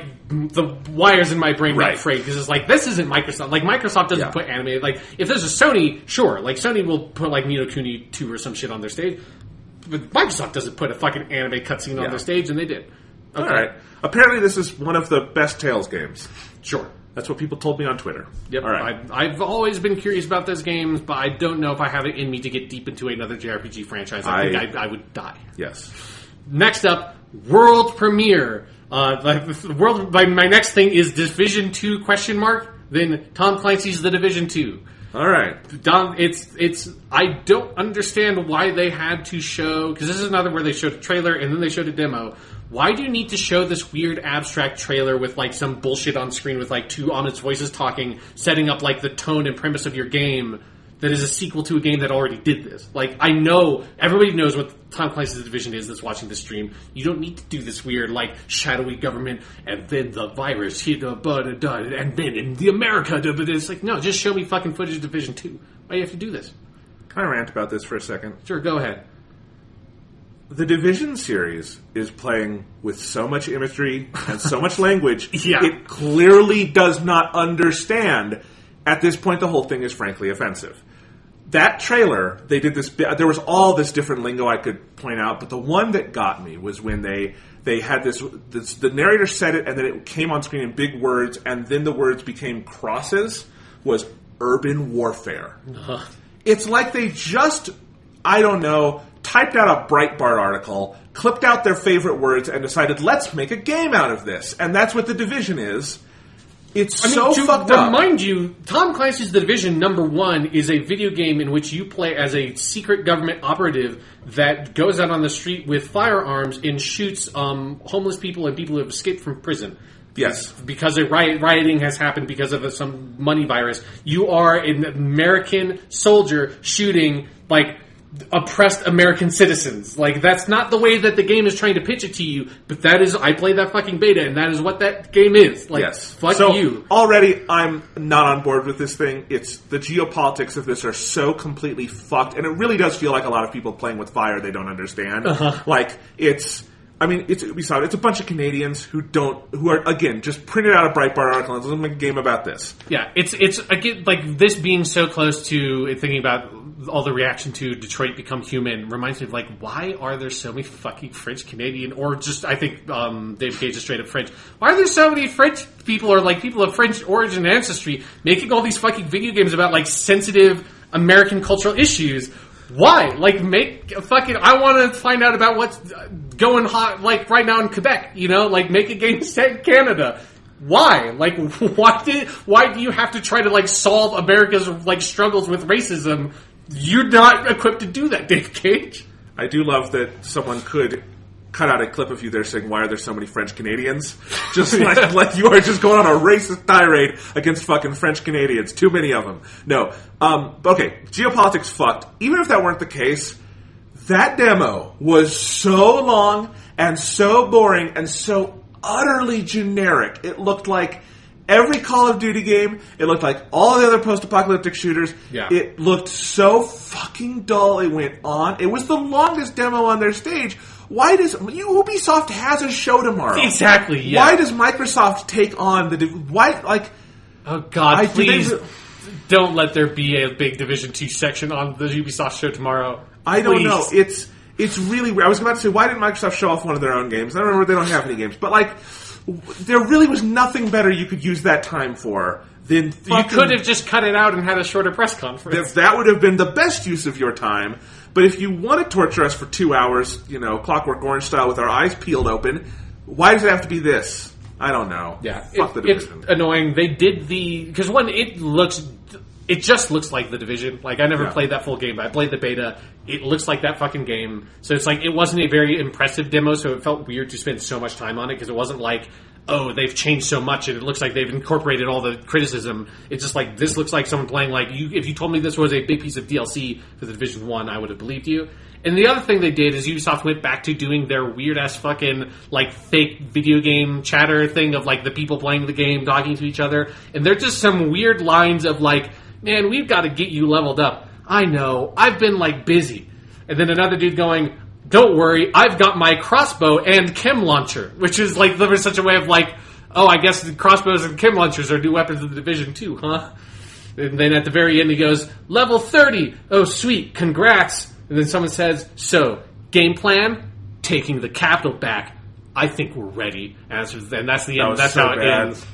March 15th, 2019, getting right in there at the end of the fiscal year. Division 2, I don't know. Go away. Moving up, we had Ashley Spiker, who is the head of engineering for the Xbox Game Pass, came on stage and talked about some stuff. She started talking about Fast Start, which is something that lets you start games 2 times faster. It was a very unclear pitch of something. I think it's it uses machine learning to maybe pre-download games. I don't know. It was very confusing. Fast Start. She just said Fast Start a lot. Let's see, and then she announced Halo Master Chief Collection is coming to Xbox Game Pass. How is that not on Xbox Game Pass yet? That's what I wrote down. Was what? You have this program and you didn't put Halo in it? It feels like they just forgot that game came out. The way that I think a lot of people did after the controversy. I don't even know if that game is actually fixed yet. It's fine. I feel like I read a couple of months ago of them being okay, we have another suite of patches planned. They are doing another, but I don't know what that. I think they're more kind of adding to it. It's been fine for a long time. Yeah. So then they sort of reconfirmed that Forza Horizon 4 and Crackdown 3 will be on Game Pass on day of release, which is just I feel like they announced that was their strategy when they did Game Pass, was our new games are going to be on Game Pass. Well, they didn't. That's recent. Was. But that's recent. That the Game Pass has been around for a while now. This was late last year ahead of Sea of Thieves. Sea of Thieves was the first one to be there day one. Yeah. So that's a recent addition. Yeah, so they just sort of recommitted to that. And then there were a couple of other games. Ashen, Warhammer, Vermintide 2, Phoenix Point, and After Party. I know what 2 of those games are. And so those are all coming to Game Pass. And then the Division 1, Fallout 4, and Elder Scrolls Online Tamriel Unlimited are all going to Game Pass today. Oh, fun. If you have Game Pass, you can play Tom Clancy's The Division. If you're very excited about Tom Clancy's The Division 2 and you want to get in on the ground floor, you can play Tom Clancy's The Division number 1 on Xbox Game Pass. They started at this point throwing around the term freedom of choice. I remember that, yeah. Talking about this is why Game Pass is great, is because you can choose. And I really wonder how no one flagged that maybe as God, where have we heard the term freedom of choice before? Should we associate this with our video game brand? Yeah, why not? Yeah, you want to Google it? No, don't Google it. This whole section just was very aimless and confusing, and it just felt like it. It didn't go on that long, which was good, but it felt like what Sony used to do in their press conferences of another arm of Sony would force them to talk about some TV show shit, and it's no, this was quick. Whatever. Yeah. Then this is when to fill out their promise of showing 50 games, they showed a like blazingly fast sizzle reel of like 50 fucking games. Some of them looked kind of cool, but this is the third or fourth year in a row that Microsoft has done this, and it feels like this is it feels like a disservice to those games because I can't write those games down on my notes. Even if one catches my eye, it's gone in 5 seconds. I don't remember what the title is. I can't, like, it's impossible to absorb any of that information, and it just feels like chest pounding at this point to be like, look at all these games that are going to be on our system that are on every other fucking system. Like, probably 90% of these games are going to be on PlayStation 4 and Switch. All of them are going to be on PC. And it's like, you're just doing this to, like, prove something to yourself, but it doesn't do anything to me watching this press conference. I'm just kind of done with that weird scissor reel bullshit in the middle of their conferences. Next up was a Shadow of the Tomb Raider trailer. Looked good. It looked good. September 14th, 2018. Now, there's like nothing new really we saw. Like it was a well cut together trailer. Can't wait to play it on my PS4. Yes, this was the part where I said in my notes, man, third parties must love Microsoft because they just get to shove all their trailers into their E3 press conference and get like free publicity. Well, everybody except for Dead or Alive 6, as we already covered. Yes. Moving on, console launch exclusive. And then I'll just say what my notes are. Skate 4? Question mark? What is this, a skating game? Oh, no, it's called Session. Okay. Yeah, no, this was baffling. No details. They didn't even show like who the developer was. Nothing says 2003 like a good old-fashioned skating game. This video game is never coming out. That is my prediction. Like, it not having a developer, it not having like anything, it having no context, it being what is mostly a dead genre. I don't, okay. Also, Session is a bad name for that game. Next up, console launch exclusive. They just say this was a kind of a cool looking trailer that ended up being for Black Desert Online, that weird Korean MMO that they showed last year. That's apparently coming out completely. This year. It was easy to miss. Next, world premiere, Devil May Cry 5. They're making the sixth Devil May Cry game, but it's Devil May Cry 5 because there's a good line. I actually liked the two guys from Capcom. It was Hideaki Itsuno, who's he's the Devil May Cry dude, and Matt Walker, who is sort of his translator. But the Matt Walker dude had this line. He said, "Fans have been asking for a true sequel to Devil May Cry 4, which is someone who's the only Devil May Cry game I played was the Ninja Theory one that I think is pretty fucking good." That kind of pissed me off, and I don't want to play Devil May Cry 5 after you said that. Which maybe is petty, but still. Yeah. You have anything to say about Devil May Cry 5? I don't really even know what these games are, so no. No. Dante was at the end of it, and I was confused because he wasn't in for most of it. And they're like, okay, there you go. Console launch exclusive Cuphead DLC. There's DLC for Cuphead. It has a lady in it. I wish Cuphead were actual cartoons and not a game because the game isn't fun, but the cartoons are cool. Yes. Console launch exclusive. This game looks really cool. Tunic. Yes. I wrote, this was the one that caught my eye most of just one of the random indie announcements so far at E3. It looks like a 2.5D Zelda-esque game. You play as a cool little fox. With a tunic. Gorgeous visuals, gorgeous music. I cannot wait for this one. Looked really cool. Yeah, there was also the little bits of the combat we saw looked a bit more in depth than old 2D Zeldas. Yeah, this Forza Horizon 4 and our next game were my favorite parts of Microsoft's E3. So Sean, why don't you introduce our next game? Our next game, which I want to preface this by, I have heard from people that are on the show floor that this game is maybe not great. Oh. But Bandai Namco world premiere. I'll just read my notes here again because I just like the build up in my notes to the title reveal. Dragon Ball something, Naruto question mark, J-Stars something. The art style is something, Jump Force. That's the title of the game. 2019 Death Note something. Fuck yeah. This looked cool as shit. You can tell me about the show floor in a second.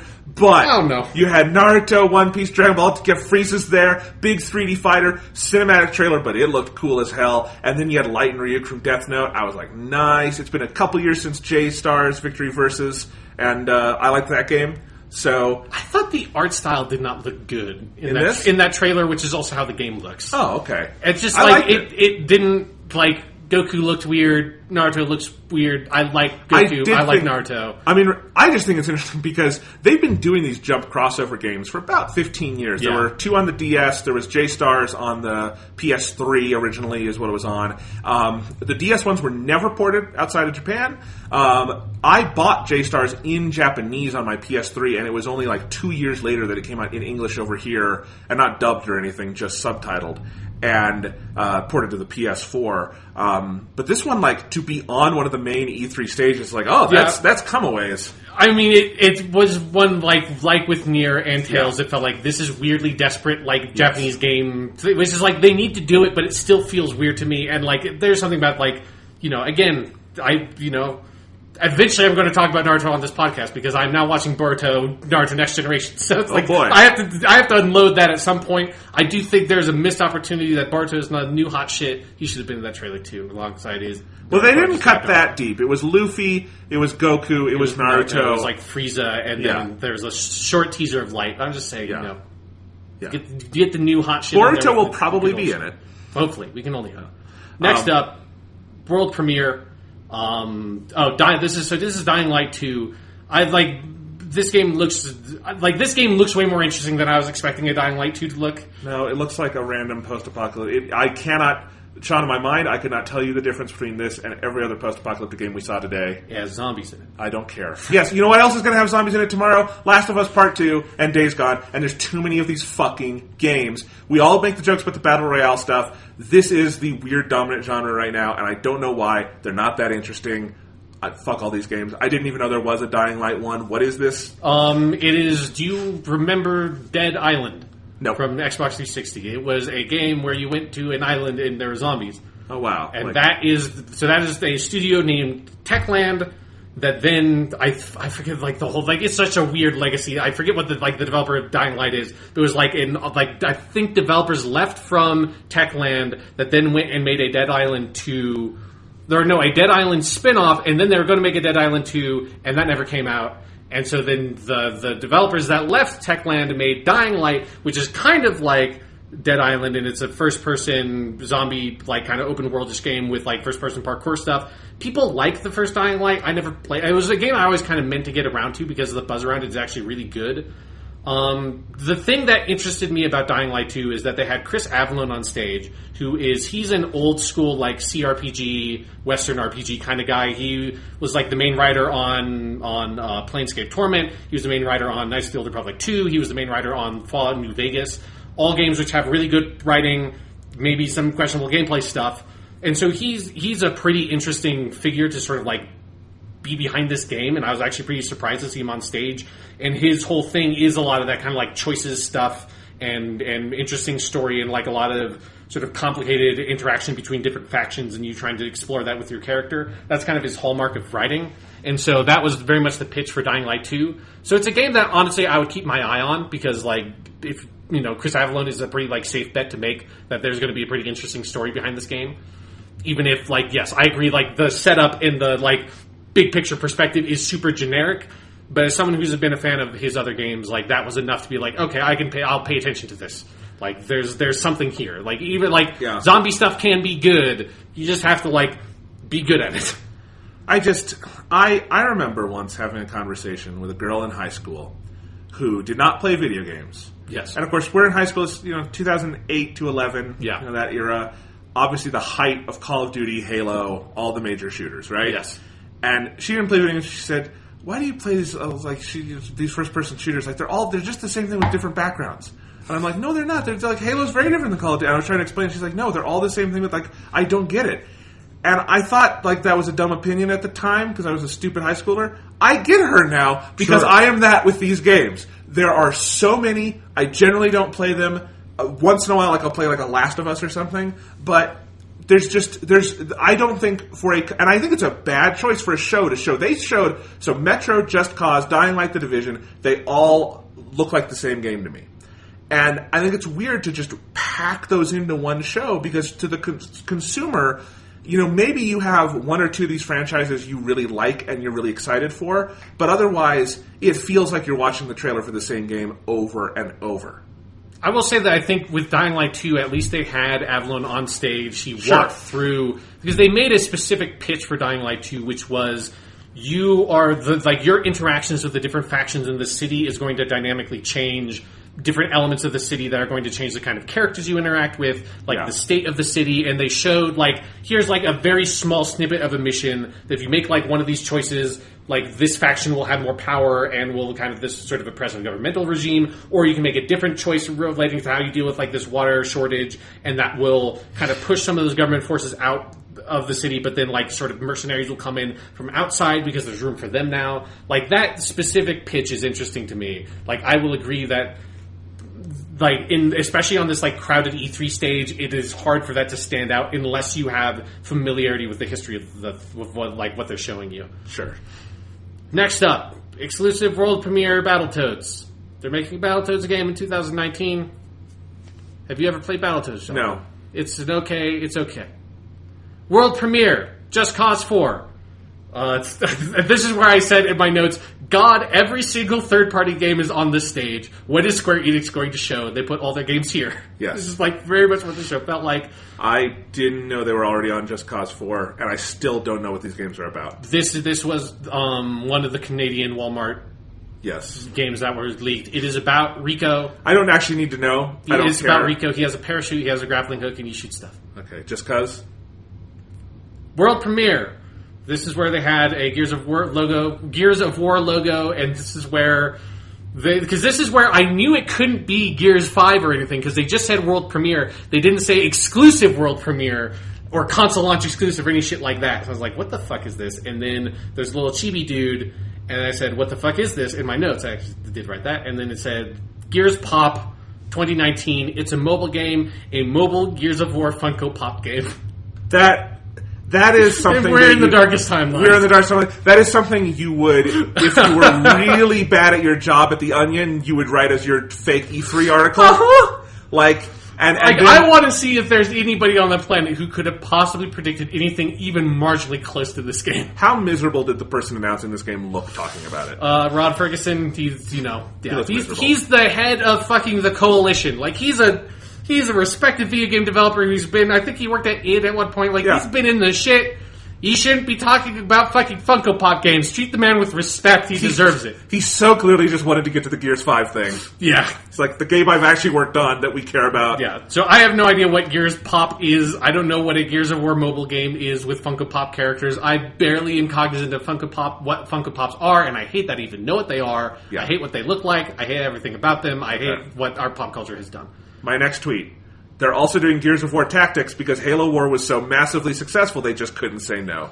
To be fair, I think when they showed, because at first when they said we're making a Gears of War Tactics game, I kind of rolled my eyes. When I saw it, it kind of made sense of like the ex-communist of it. There's something about like, I can see that. I can see using the Gears characters and like the cover bait. Like, it kind of makes sense. I don't know if it's going to be a good game, but it makes more sense than doing a tactical XCOM style game with Mario and Rabbids characters. I'll say that. Yeah, but that game was really good. Exactly. So it's like Sean, one that can make sense. Maybe this one could be good too. No, it's not.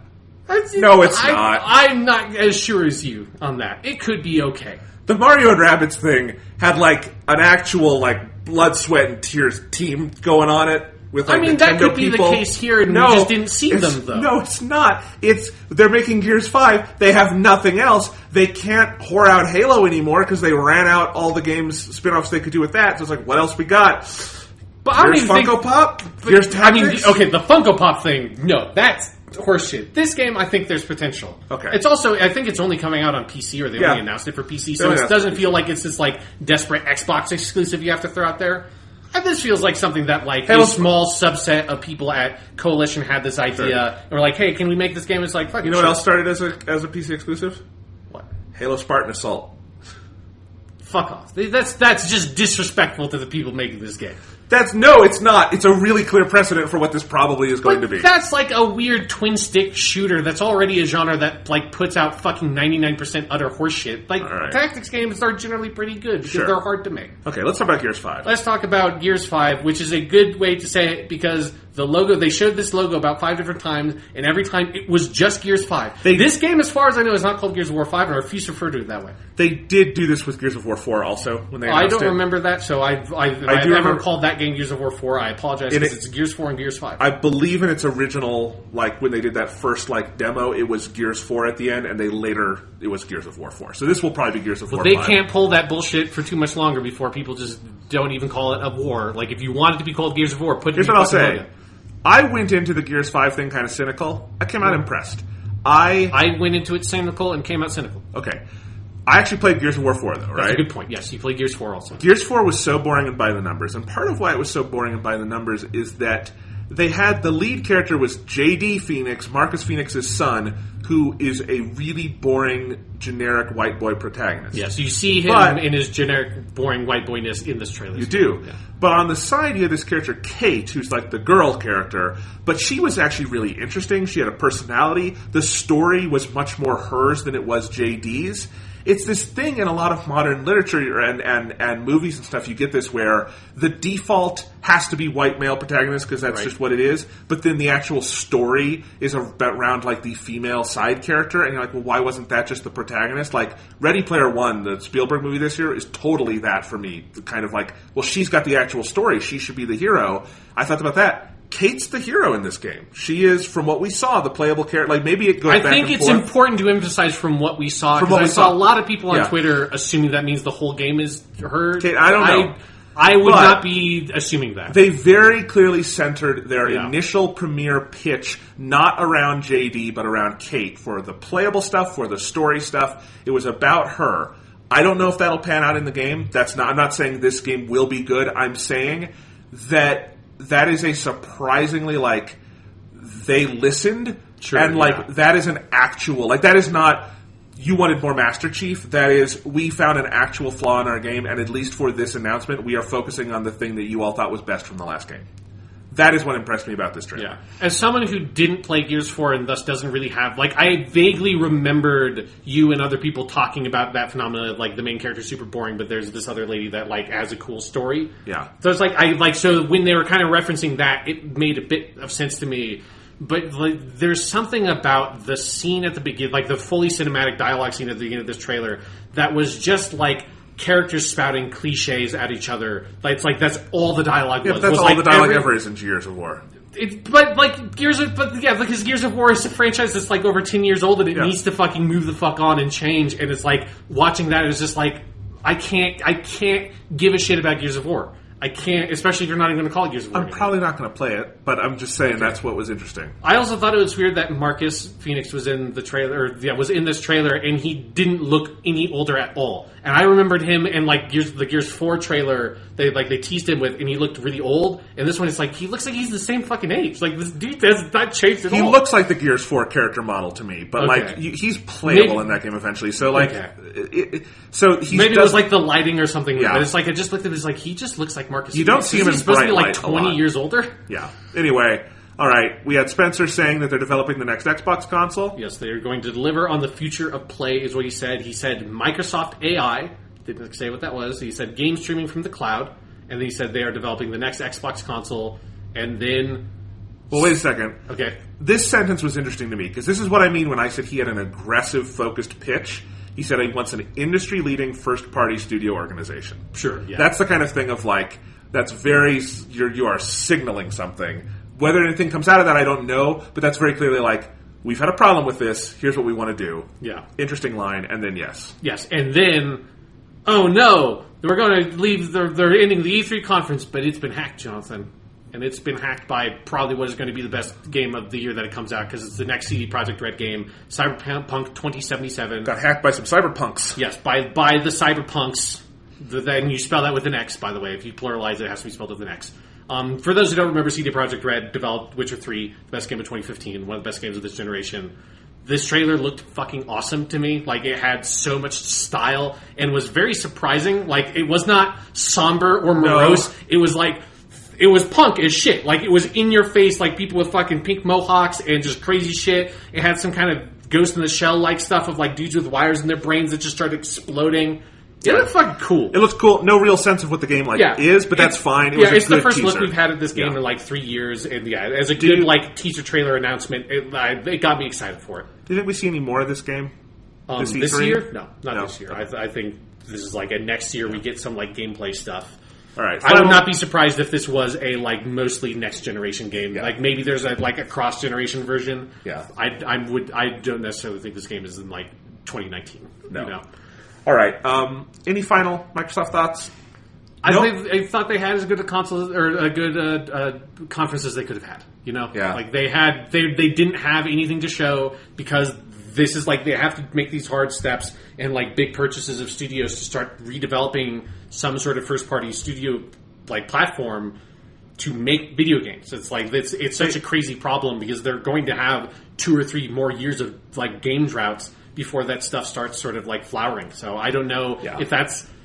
It seems like Microsoft is backing the Xbox division enough that's like they're making a big play here. We'll see. I mean, that's the other thing. This is the key thing to my whole thing, doom and gloom thing with Microsoft, is that we say Microsoft, this is the Xbox team.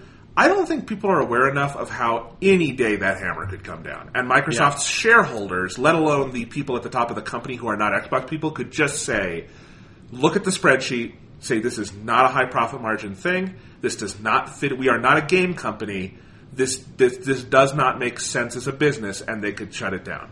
That could happen any day. Yeah. Like, let's not...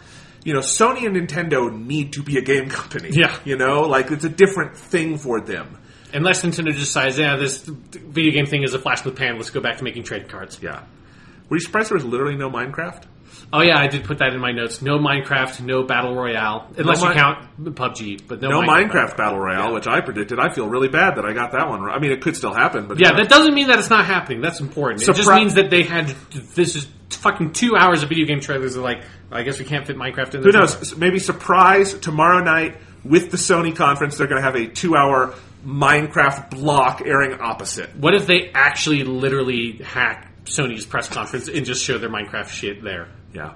One last thought. I think next year they should just rename this Microsoft and Friends because it's so clearly mostly There's not so many fucking big third-party games. And it really did feel like, as someone, plays basically all the games on the PlayStation 4, it was just like, great, I can't wait to play. But like Sekiro, that looks awesome. I'll probably get around to playing Rise of the Tomb Raider for Shadow. Like, a lot of these games look so good. I'm really excited to play them. All right. I'm going to cut us off in a half an hour, so let's start Bethesda. Okay. Bethesda, they did their... So, let's just do some big picture stuff to kind of, get out of the way at the beginning of this.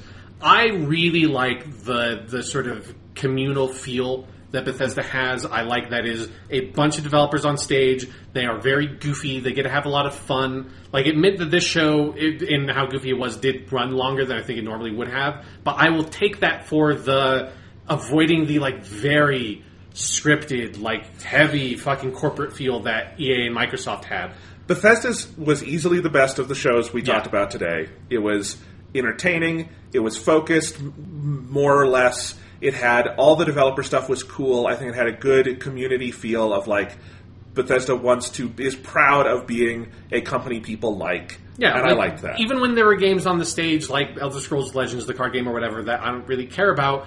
But the community manager dude that was on the stage talking about it, seemed to really care about it. Because it's his job, and he's someone involved with that game and the people who play that game, and he fucking gives a shit. And I think they give their devs the space to be eloquent in their own way. Yeah. Because the thing on EA is that they had devs up there and wanted them to do corporate speak, and it just feels awkward as hell. This was, go up there and be yourself, basically. Yeah.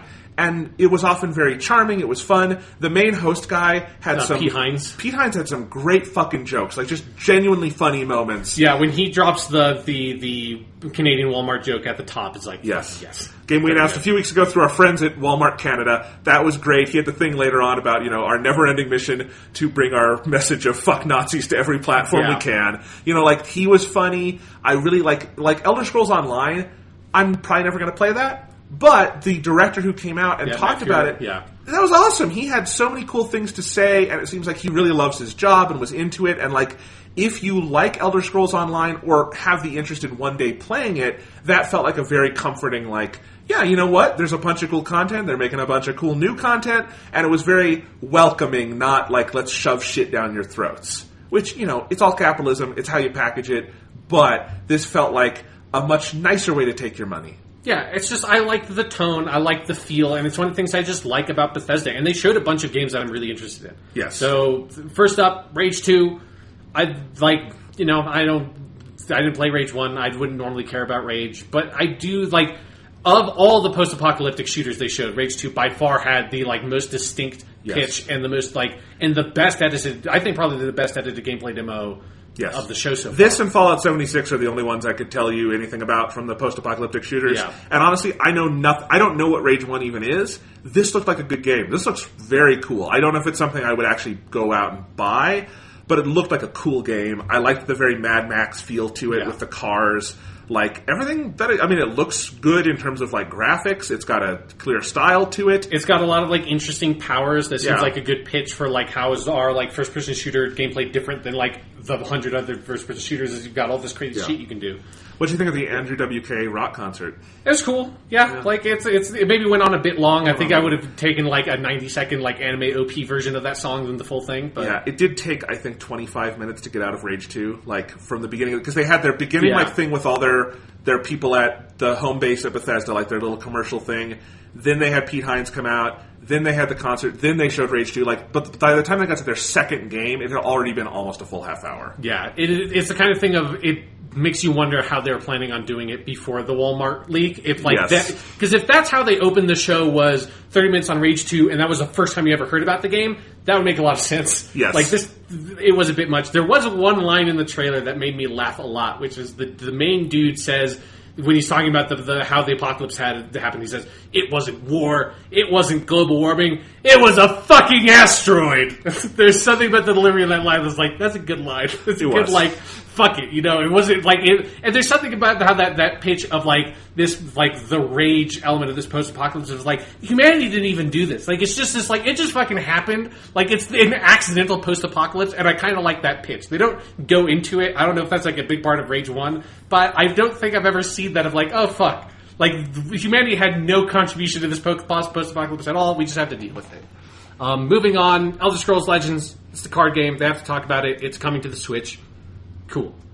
Elder Scrolls Online. They have to talk about it. They did not say if it was coming to the Switch. I guess it's probably not now. There's new DLC. You know, if you're way into Elder Scrolls Online, that was probably cool to hear. This is what I wanted to hear. This is what I'm excited about. This is what I wanted.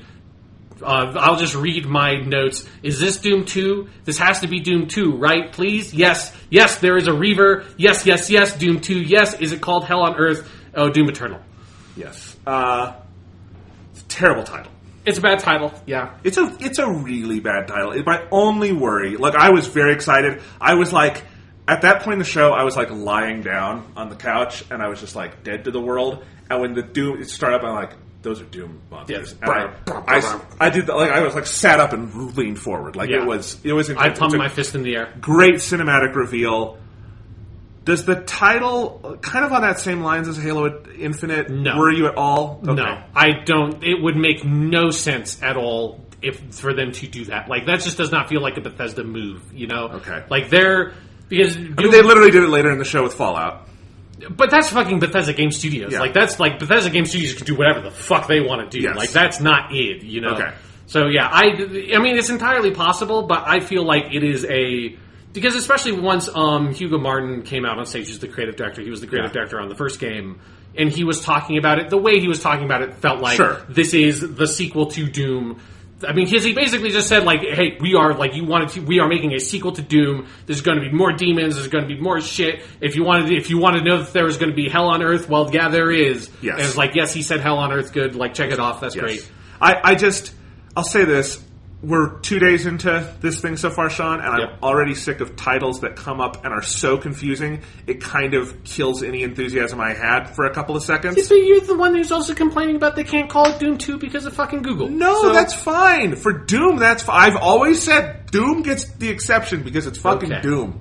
That's fine. I don't know. Doom Eternal is just a really bad name. Yeah, so it sounds like the name of, like, a Doom book. Or like the iPad app. Sure, yeah. Yeah, I don't know. Anyway, it's like one of those like matching games where you just crush demons. Yeah, instead like of Candy bugs Crush, or something. Yeah, but with demons. Yeah, Doom Eternal. No.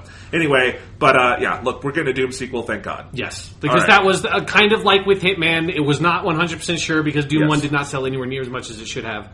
Yeah. They talked about Quake Champions. People don't seem to be big on that game, but okay. They talked about Prey DLC. Actually, like, even though I didn't play Prey, I don't really care that much about it, but I thought that like section was weirdly entertaining. I like the two developers. The two devs and, were like, funny. The goof they kept on having about the like mimic thing, which is a enemy from Prey that can turn into other people. Like, that whole thing was just like, because that's where I know, I just say I love the goofy tone of this showcase. Lots and lots of devs on stage, well-made video packages. Yes, it was good. Then next is when they put a fucking Wolfenstein logo on the screen. Like this, like So far this E3, the best part has been like the sequels that I was very stressed about might not happen because of bad sales. And so far, I've gotten Hitman 2, I've gotten Doom 2, Hell on Earth, which I just refuse to call it anything else. And then now a Wolfenstein, basically Wolfenstein 3, it seems, called Wolfenstein Youngblood. They had Jean Mathy, the creative director of Machine Games. He's the creative director on the first 2 games. He's just a fucking crazy, awesome dude. He's the guy who said in this game, you beat the ever-living fuck out of those Nazis. Which is just a good line. It's the first F-bomb of the evening. Yes. They reiterated that they're doing the Nintendo Switch port in a couple of weeks. And then the pitch for Wolfenstein Youngblood is it is in 1980s Paris, and you play as B.J. Blazkowicz's twin daughters, because Anya, his sort of girlfriend, is pregnant during the last game. So I guess those daughters have been born. It is a co-op game that you can also play solo, and then they have this, like, what is mostly a sort of, like, mood trailer showing them, like, doing a training montage as B.J. Blazkowicz very, like, ominously narrates over the whole thing, and culminating in a line of, it's not about the pain you can deal, it's about how much you can take. And this is like, and that's the trailer coming in 2019. Sounds really cool. It was really fucking good. That's a fucking hell of a pitch for the next game of saying, like, it's not even, like, immediately, it's not like picking up immediately after the events of Wolfenstein 2, which is kind of like the way that Wolfenstein 2 ends felt like, oh, that would be the direction you go. And so there's something so ballsy about saying, nah, fuck it. We're going like 20 years in the future. So do you take it that this is like Wolfenstein 3, or is this like Uncharted The Lost Legacy? I think it's probably Wolfenstein 3. It might be a smaller scale thing. It's hard to tell, but it would feel weird for them to go in the future and then go back to like a Wolfenstein 3. Because I was taking this as, I haven't played the series. I thought this was more like an Uncharted The Lost Legacy situation. But I think it would just be because Wolfenstein 2 ends with like the Nazi situation so up in the air that like them going in the future and then going back would feel like very strange. So I'm guessing this is Wolfenstein 3. It's possible. They didn't call it Wolfenstein 3. Yeah. What's it called? It's Wolfenstein Youngblood. So they did not put a number on it specifically, but you know, they didn't put a number on Doom either. Well, they did that midquel with... didn't they do Wolfenstein The Old Blood? They did, yeah. That's like a DLC for the first game that takes place in like the World War II section. So yeah, I just wasn't sure if this is a bigger version of that or a full sequel. But this probably doesn't matter. The pitch of it sounds like a full sequel to me. Okay. But yeah. I just thought that trailer is fucking awesome, and I'm happy that they're making more of those games. Okay. Fuck Nazis. Then Behind comes back on stage. They talk about VR for a little bit. There's going to be a Wolfenstein VR game. This is when he says that line. We're putting Wolfenstein on it's Wolfenstein Cyber Pilot out on VR in our never-ending quest to bring the message "fuck Nazis" to every platform possible. And I love this guy there. It's very good. So then next is where the sort of like the final big section happens, of where Todd Howard sort of takes over as MC. Todd Howard being the creative lead at the Bethesda Game Studios for Fallout, Elder Scrolls, all their main games. He's directed an insane number of games people really like. Yeah, and he just comes out with this fucking like brown leather jacket and this fucking swagger. And he just fucking takes over that show in a way where he straight up does like 15 minutes of E3 stand-up of just talking about like all these like weird ethers, like, and remember that year when we were in Atlanta? It's like, I liked it out there. It's just like he just does like Seinfeld style, all this like stand-up about fucking E3. It's so good. He says this one line I really like. He says, I know the thing that most of you come here for. And then the guy just yells out, Todd Howard! And he's like, thanks. And it's just, he's such a fucking weird rock star game celebrity all of a sudden, and it's really cool. Well, because I remember years when Todd Howard has been more awkward in front of a crowd. He's gotten better at it. Yeah, it just feels like he's on top of the fucking world in this thing, and then they do this insane fucking, like, basically Key and Peele sketch where Keegan-Michael Key from Key and Peele is on a couch and he's playing Skyrim on Alexa. Yes. And it's really fucking funny. And it's like it's a text-based game, but with speech. Yeah. Of like, you see all these orcs, what will you do? Yeah. Your health is low. How many bananas do I have? Eat all the bananas. Yeah, eat all the cheese. They're cheese, eat all the cheese. And then... Yeah, and then there's like a Skyrim, like fake Skyrim port on fucking like an Etch-a-Sketch and on their smart refrigerator. Like, it's just so much better produced and acted and edited and written and everything that you would... I've never seen something like this on E3, and I was just fucking cackling. Yes, it was very... For this whole thing. I thought it was so funny. Like, and the skit was called Skyrim Very Special Edition, which is just their willingness to poke fun at themselves, I think, is part of what made the whole tone of the Yes. show so fun. It's just like, I don't give a fuck. It's Bethesda. They don't have to give a fuck. They don't have like all these weird corporate overlords to have to like appease to. They can just kind of, if they're really dedicated to making these games and they make enough money to sort of justify it without turning a massive profit, they'll just fucking go for it. Yes, it was very fun.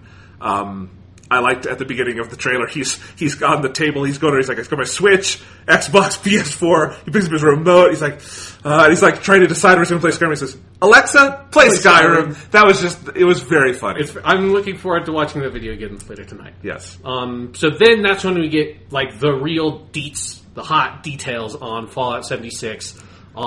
They play that Country Roads trailer again, don't know why, it's very strange.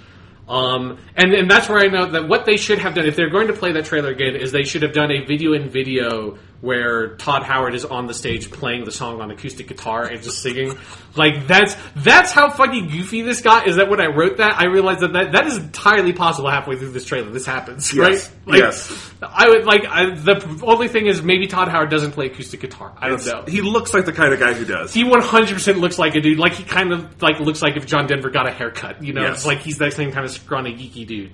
Yeah. So, Fallout 76, the pitch on this game is way more ambitious than what I thought it was going to be. Yeah. Because the rumors from, like, Jason Schreier and everybody were, like, it's going to have, that, like, PC survival game thing and, like, kind of like Rust and DayZ. And I thought that meant, like, oh, this is going to be a smaller game, like, very experimental. It's probably going to be, like, a Metal Gear Survive for Fallout. I didn't think that it would be Todd Howard's team. But no, this is, like, seems like a full Bethesda Game Studios game. Like, it's got, they say it's 4 times the size of Fallout 4. I don't give a shit about that. Like, but it seems like it's got a sizable map. It's got, they say, like 6 dedicated regions that have like distinct geographic features, which I like that, because one of the things about Fallout 4's map is that it kind of bleeds in with each other. And the main impression I got from this was, this is probably what Fallout 4 should have been. Yeah. A much more ambitious, much more experimental sequel that still seems like it has all the sort of fundamentals of what a Bethesda game is, but also just like throws this like big fucking Hail Mary of, we're going to make it co-op. We're going to like put that shit in, and we're going to like expand out the building stuff in a way that makes sense for a co-op game. But he very heavily emphasizes you can play it solo if you want. Like, it is not only multiplayer. Let me say this. Todd did an amazing job pitching this game. Yes, this is what the Anthem thing should have been like. 100%. BioWare needs to take a look at this, because Todd Howard just came out there and just, maybe he had some cue cards, I don't know, but it sounded like he was just kind of very conversationally like, let me pitch you on this game. And he started from that point of like, you're probably skeptical about this. Yeah, so you've probably heard all the rumors. Yeah. So let me tell you what it is. It's online. But here's what it is. Here's what it isn't, very importantly. He said, you can play it on your own, that's fine, but you can run into other people. Here's why we think that's cool. Here's our design philosophy. I've never played a Fallout game. He was selling me on this, because it was a guy who, Todd Howard, probably, I don't know if he's the credited director on this. We won't find out for a while. But he is in the trenches on this. Yeah. He knows the stuff, and he's a good communicator. They didn't need a fancy clip package or trailer. In fact, I think they should have had fewer trailers for this, because it went on too long. But just having him out there telling you, here's what I think the game is. Here are some clips that represent what I am saying. That should be simple, but apparently we couldn't figure that out. But like, I was just very impressed. It was like, and it's always cool to hear a game developer talk eloquently about their craft. Yeah. And it was kind of a mix of that and a pitch on the game. And so, especially because also like the concept of the game is pretty complicated. Yes. And it's different than like, it obviously takes elements from different things. Yeah. But it seems like it's a pretty unique cocktail. Like, it's not just like, Right. you took DayZ and put it in Fallout. It's like, it's way more complicated than that. and And his ability to communicate that with so much clarity, it was like really impressive, and then also making it very fresh and kind of communicable. He has this one little gag in the middle that feels totally non-scripted, of where he just says like, I like to think of it as something more like, it's not really a hardcore survival game. I think of it more as like softcore survival. And then like a couple people kind of chuckle at that, and he has this quick little side where he says like, yeah, maybe that should be an ESRB descriptor. Yes, and it's that like, was great. and it's the kind of joke that feels like that's a joke that I feel like he would make in The Office. Right. Just like, it's a good little gag from someone who like has played video games their whole life, and this is like their thing, is like they make a dumb ESRB joke, It's like totally casually. it was interesting, because I came into this conference thinking like, we don't know what Fallout 76 is. If the rumors are true, it's a very different game. That's a big pitch to make, especially for like Bethesda's formula is pretty, for the Bethesda Game Studios is pretty clear, you know? Yeah. And so to come out of that on the other side and be like, no, you know what? I think I know generally what this game is going to be. It sounds exciting. It sounds like something I might want to play. That is impressive, and I actually think a lot of people we've talked about today should take a look at what Todd Howard did. Yeah, like I was 100% checked out on this game. I did not think there was any way I would be interested in it based on what I heard. I enjoyed Fallout 4, but was so burnt out on Fallout after that. And I'm probably going to pick up this game. He resold me on the concept of Fallout, which I was kind of done with anyways, by putting it earlier in the timeline, like kind of changing some of that context. They showed so many new enemies, which was such a big deal for me. Somebody who played a lot of Fallout 3 and quite a bit of Fallout 4.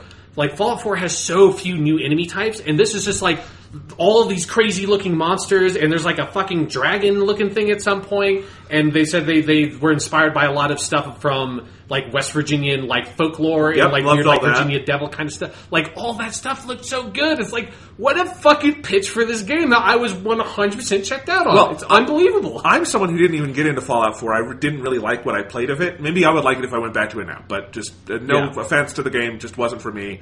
And I'm kind of checked out on the whole online game shared world thing. He sold me on that. Yeah. That is what impressed me, is that Bungie can't really tell you what Destiny is. Ubisoft can't tell you what The Division is. Bioware very much right now can't tell you what Anthem is. But he came out and said, no, this is what the game is. And it's just like, okay, that actually makes perfect sense why that should be a Fallout game. Yeah, and it feels like the kind of thing that is a smart step forward that, like, if this works really well, I would expect this to be, like, in the next Elder Scrolls and maybe in Starfield, you know? Yeah. Like, I would expect it to, like, if this thing works really well, it is the kind of pitch that feels like the way that they have pitched this game and, like, kind of shown enough of, like, sort of, like, evidence that I kind of believe of this time feels like what I imagined the pitch for Destiny was originally, like, so many years ago before they showed the game even, of, like, it's like this big open-world RPG, and there happens to be other people that you will encounter, not in an MMO way, but in this, like, more focused, distilled version. Right. That sounds compelling. Because he also talked about how, like, there are servers, but you're never going to see them. Yes, it's like all dedicated servers that are totally invisible to you. Right, which I love. If I am holding a console controller and you tell me to pick a server, go to hell. I don't ever want to do it. Dragon Ball FighterZ did that, and it knocked it down like 5 points. Good news. I've been playing some Dragon Ball FighterZ again, and they have patched out that server thing and just gets you in there without any bother. Yeah. Anyway, but that was dumb that they had that. Good, it's gone now. But like this is not, and you're only in there with, like he said, a couple dozen people because it's the apocalypse. So like. Yeah. And they came with, I did not see all of the Fallout 76 stuff because I had to take a little break because they showed a lot. And I think maybe they had too much. Yeah. But the upside of that was they came ready to play. They were like, we are going to come, and by the end of this conference, if you weren't sold on this, we're going to show you all of, like, they came very well prepared of, like, we want to sell you on this game. Especially because they dropped the release date is November 14th of this year. Yep. So it's like, it's not the Anthem thing of, like, we get a little bit of a tease and then another little bit of a tease. They're like, no, this is the first time you've heard about this game, other than, like, some of, like, the rumors and leaks, and we are going to just show you, kind of like what they did with the original Fallout 4. Like, we're just going to show you what the fucking game is, and it's going to come out this fall, which I was not expecting. So, Sean, just a quick thing on this, though. Yeah. Hitman 2 is November 13th. Fallout 76 is November 14th. For me, Pokemon Let's Go is November 16th. That week in November is crazy. Yeah. I think for me, the good thing is with Hitman, I think I can play Hitman and something else at the same time because I'm very used to that. So it's like, that's not an issue for me. I also do like just the like, fuck it. Fuck Red Dead Redemption 2, fuck it. It's like November 5. Fallout is one of the few games that I think could swing a dick around. That's like, there was something like when I realized they were about to announce the release date, there was a part of me that was like, this might just come out in October and say, fuck you, Rockstar. Because they, like, Bethesda Game Studios is maybe other than like Nintendo, which for like different reasons is the only other like development studio that's like, we can throw our weight around. Yes. We can fucking tell you, fuck you. We're going to do our shit. Yes. Do you think Hitman 2 moves? I kind of look at that date. That seems like a weird. It's entirely possible. Yeah. I just, you're sandwiched in between not just Rockstar but Bethesda and Nintendo.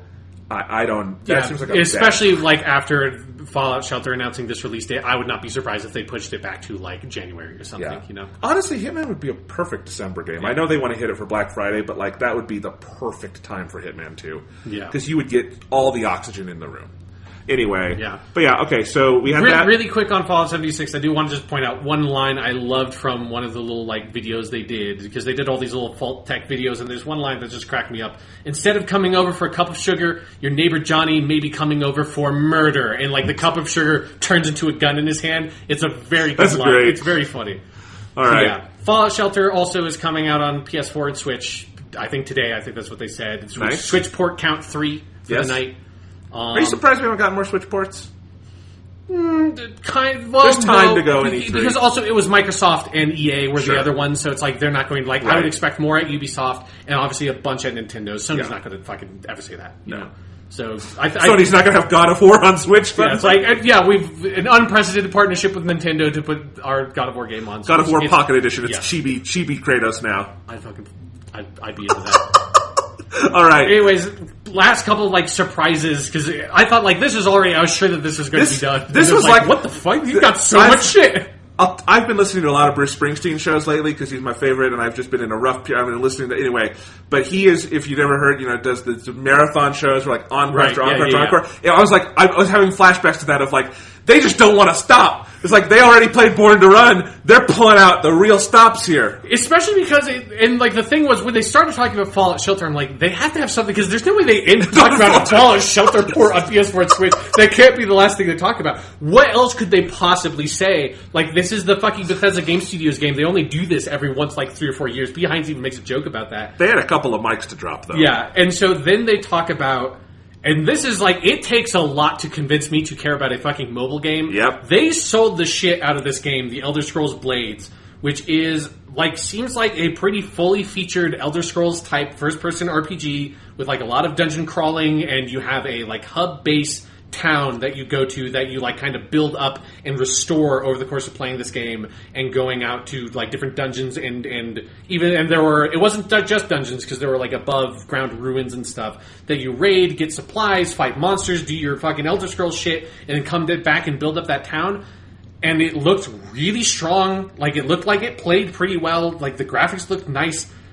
The pitch of that game, I liked the focus on the accessibility of, like, you can play it in portrait mode, you can play it in landscape mode. Did you like that Todd Howard made a masturbation joke? Yes, I think he didn't mean to do it, and he's just like, because who knows what you might want to do with your other hand. So you might want to hold a cup of coffee or something, you degenerates. And that I think that was a planned bit, it might be planned, but he pulled it off really well. It's just like, the pitch of the game is so solid. There's a roguelike other mode you can do. There was a PvP mode. You can visit your friends' towns if you want to.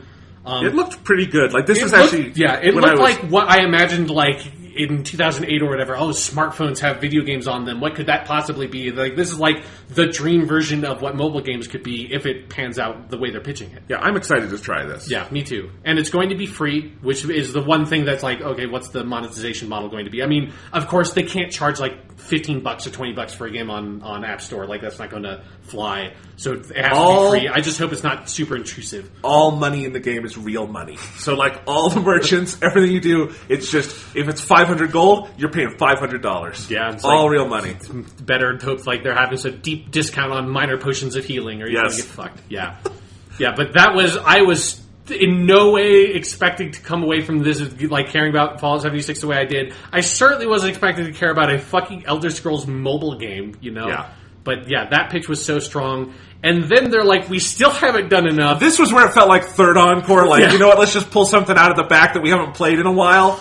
Yeah, and this is the kind of thing of that when you then think back to yesterday and fucking EA and that fucking Star Wars bullshit with Vince Zampella, where they just like, he's just sort of like in a fugue state talked about like the title of that video game. It's like, here they talk about 2 games that are super far off in the future. For, like, he specifically says brand new next generation single player game, Starfield, which is the heavily rumored Bethesda Game Studios like new IP that they've been working on since like 2012 or something. That sounds so exciting. Yeah, like, and he says the first new IP that Bethesda Game Studios has done since in 25 years, which is like, that feels like a Horizon Zero Dawn kind of like, these developers get like let loose on a whole new property and get to make their own world. And it's a quick teaser video, and so it's so, yeah. But that teaser video is great. It's beautiful. And I loved, It is the cool, like we can joke about Skyrim's on everything. The cool thing about Skyrim on everything is look at the like creative freedom it's bought that team. Of like they don't like Elder Scrolls 6. It's coming. He announced it, but it's going to come in its own damn time. And in the meantime, they can do whatever they want. That's neat. That's just neat. Yeah, and if there's something about like the supreme confidence of just going out there, announcing these games, having a little teaser, a slightly more substantial teaser for Starfield than Elder Scrolls, and then like a title treatment and everything. And like, you say substantial. Thomas he actually wrote more to us about that after that last text. So there was a lot in that Elder Scrolls trailer. Okay, apparently. Yes, there was an aerial shot of a valley and some mountains. I'm kidding. They should have played Country Roads during that trailer as well. Shenandoah River, Maybe I can Mountain Ridge.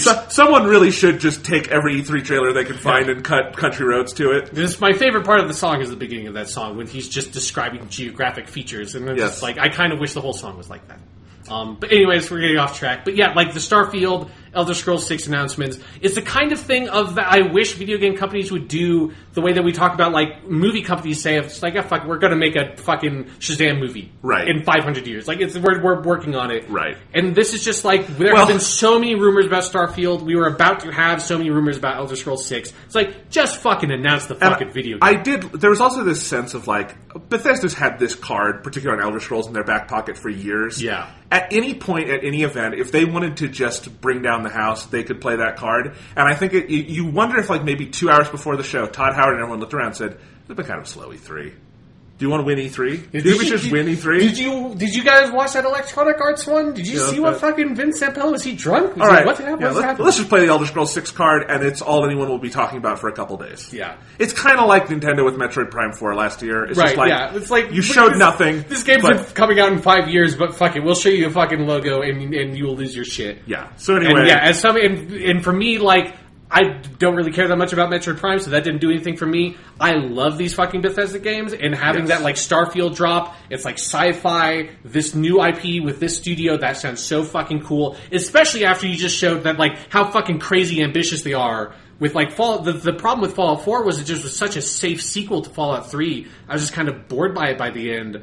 And then just saying, we're swinging for the fucking fences. We're going crazy. We're putting full online and all this shit in this game. And then we're making a new IP. And then we're going to go back to, like, you know, a sequel to one of the greatest selling games ever, Skyrim. Like, fucking, I am down. You know, Bethesda's show was so strong. All right. We've got less than 90 seconds. Sean, Bethesda, very good show. So good. Long in the tooth, but I definitely enjoyed it. But they had like the shit to show. They had the shit to show. And it wasn't long in the tooth the way that like Microsoft was, where they just threw 100 trailers at the wall. My sense is, and I don't know if maybe Sony has a huge surprise tomorrow, but I think this is the one people are going to be talking about as the shows are. Yeah. Maybe Nintendo, Nintendo's going to have Smash Bros, so people are going to be talking about it definitely, and maybe they have other surprises. But I think for now it's pretty safe to say Bethesda's probably going to be the one that people are going to come away from this week talking about. I agree. Yeah. All right. So we will be back tomorrow. We'll be doing Ubisoft. We'll be doing Square Enix. We'll be doing Sony. We will be tired. Square Enix, Ubisoft, and Sony. Let's get them in the right order. I don't care about the fucking order, Sean. I do, because it's 12:30 at night.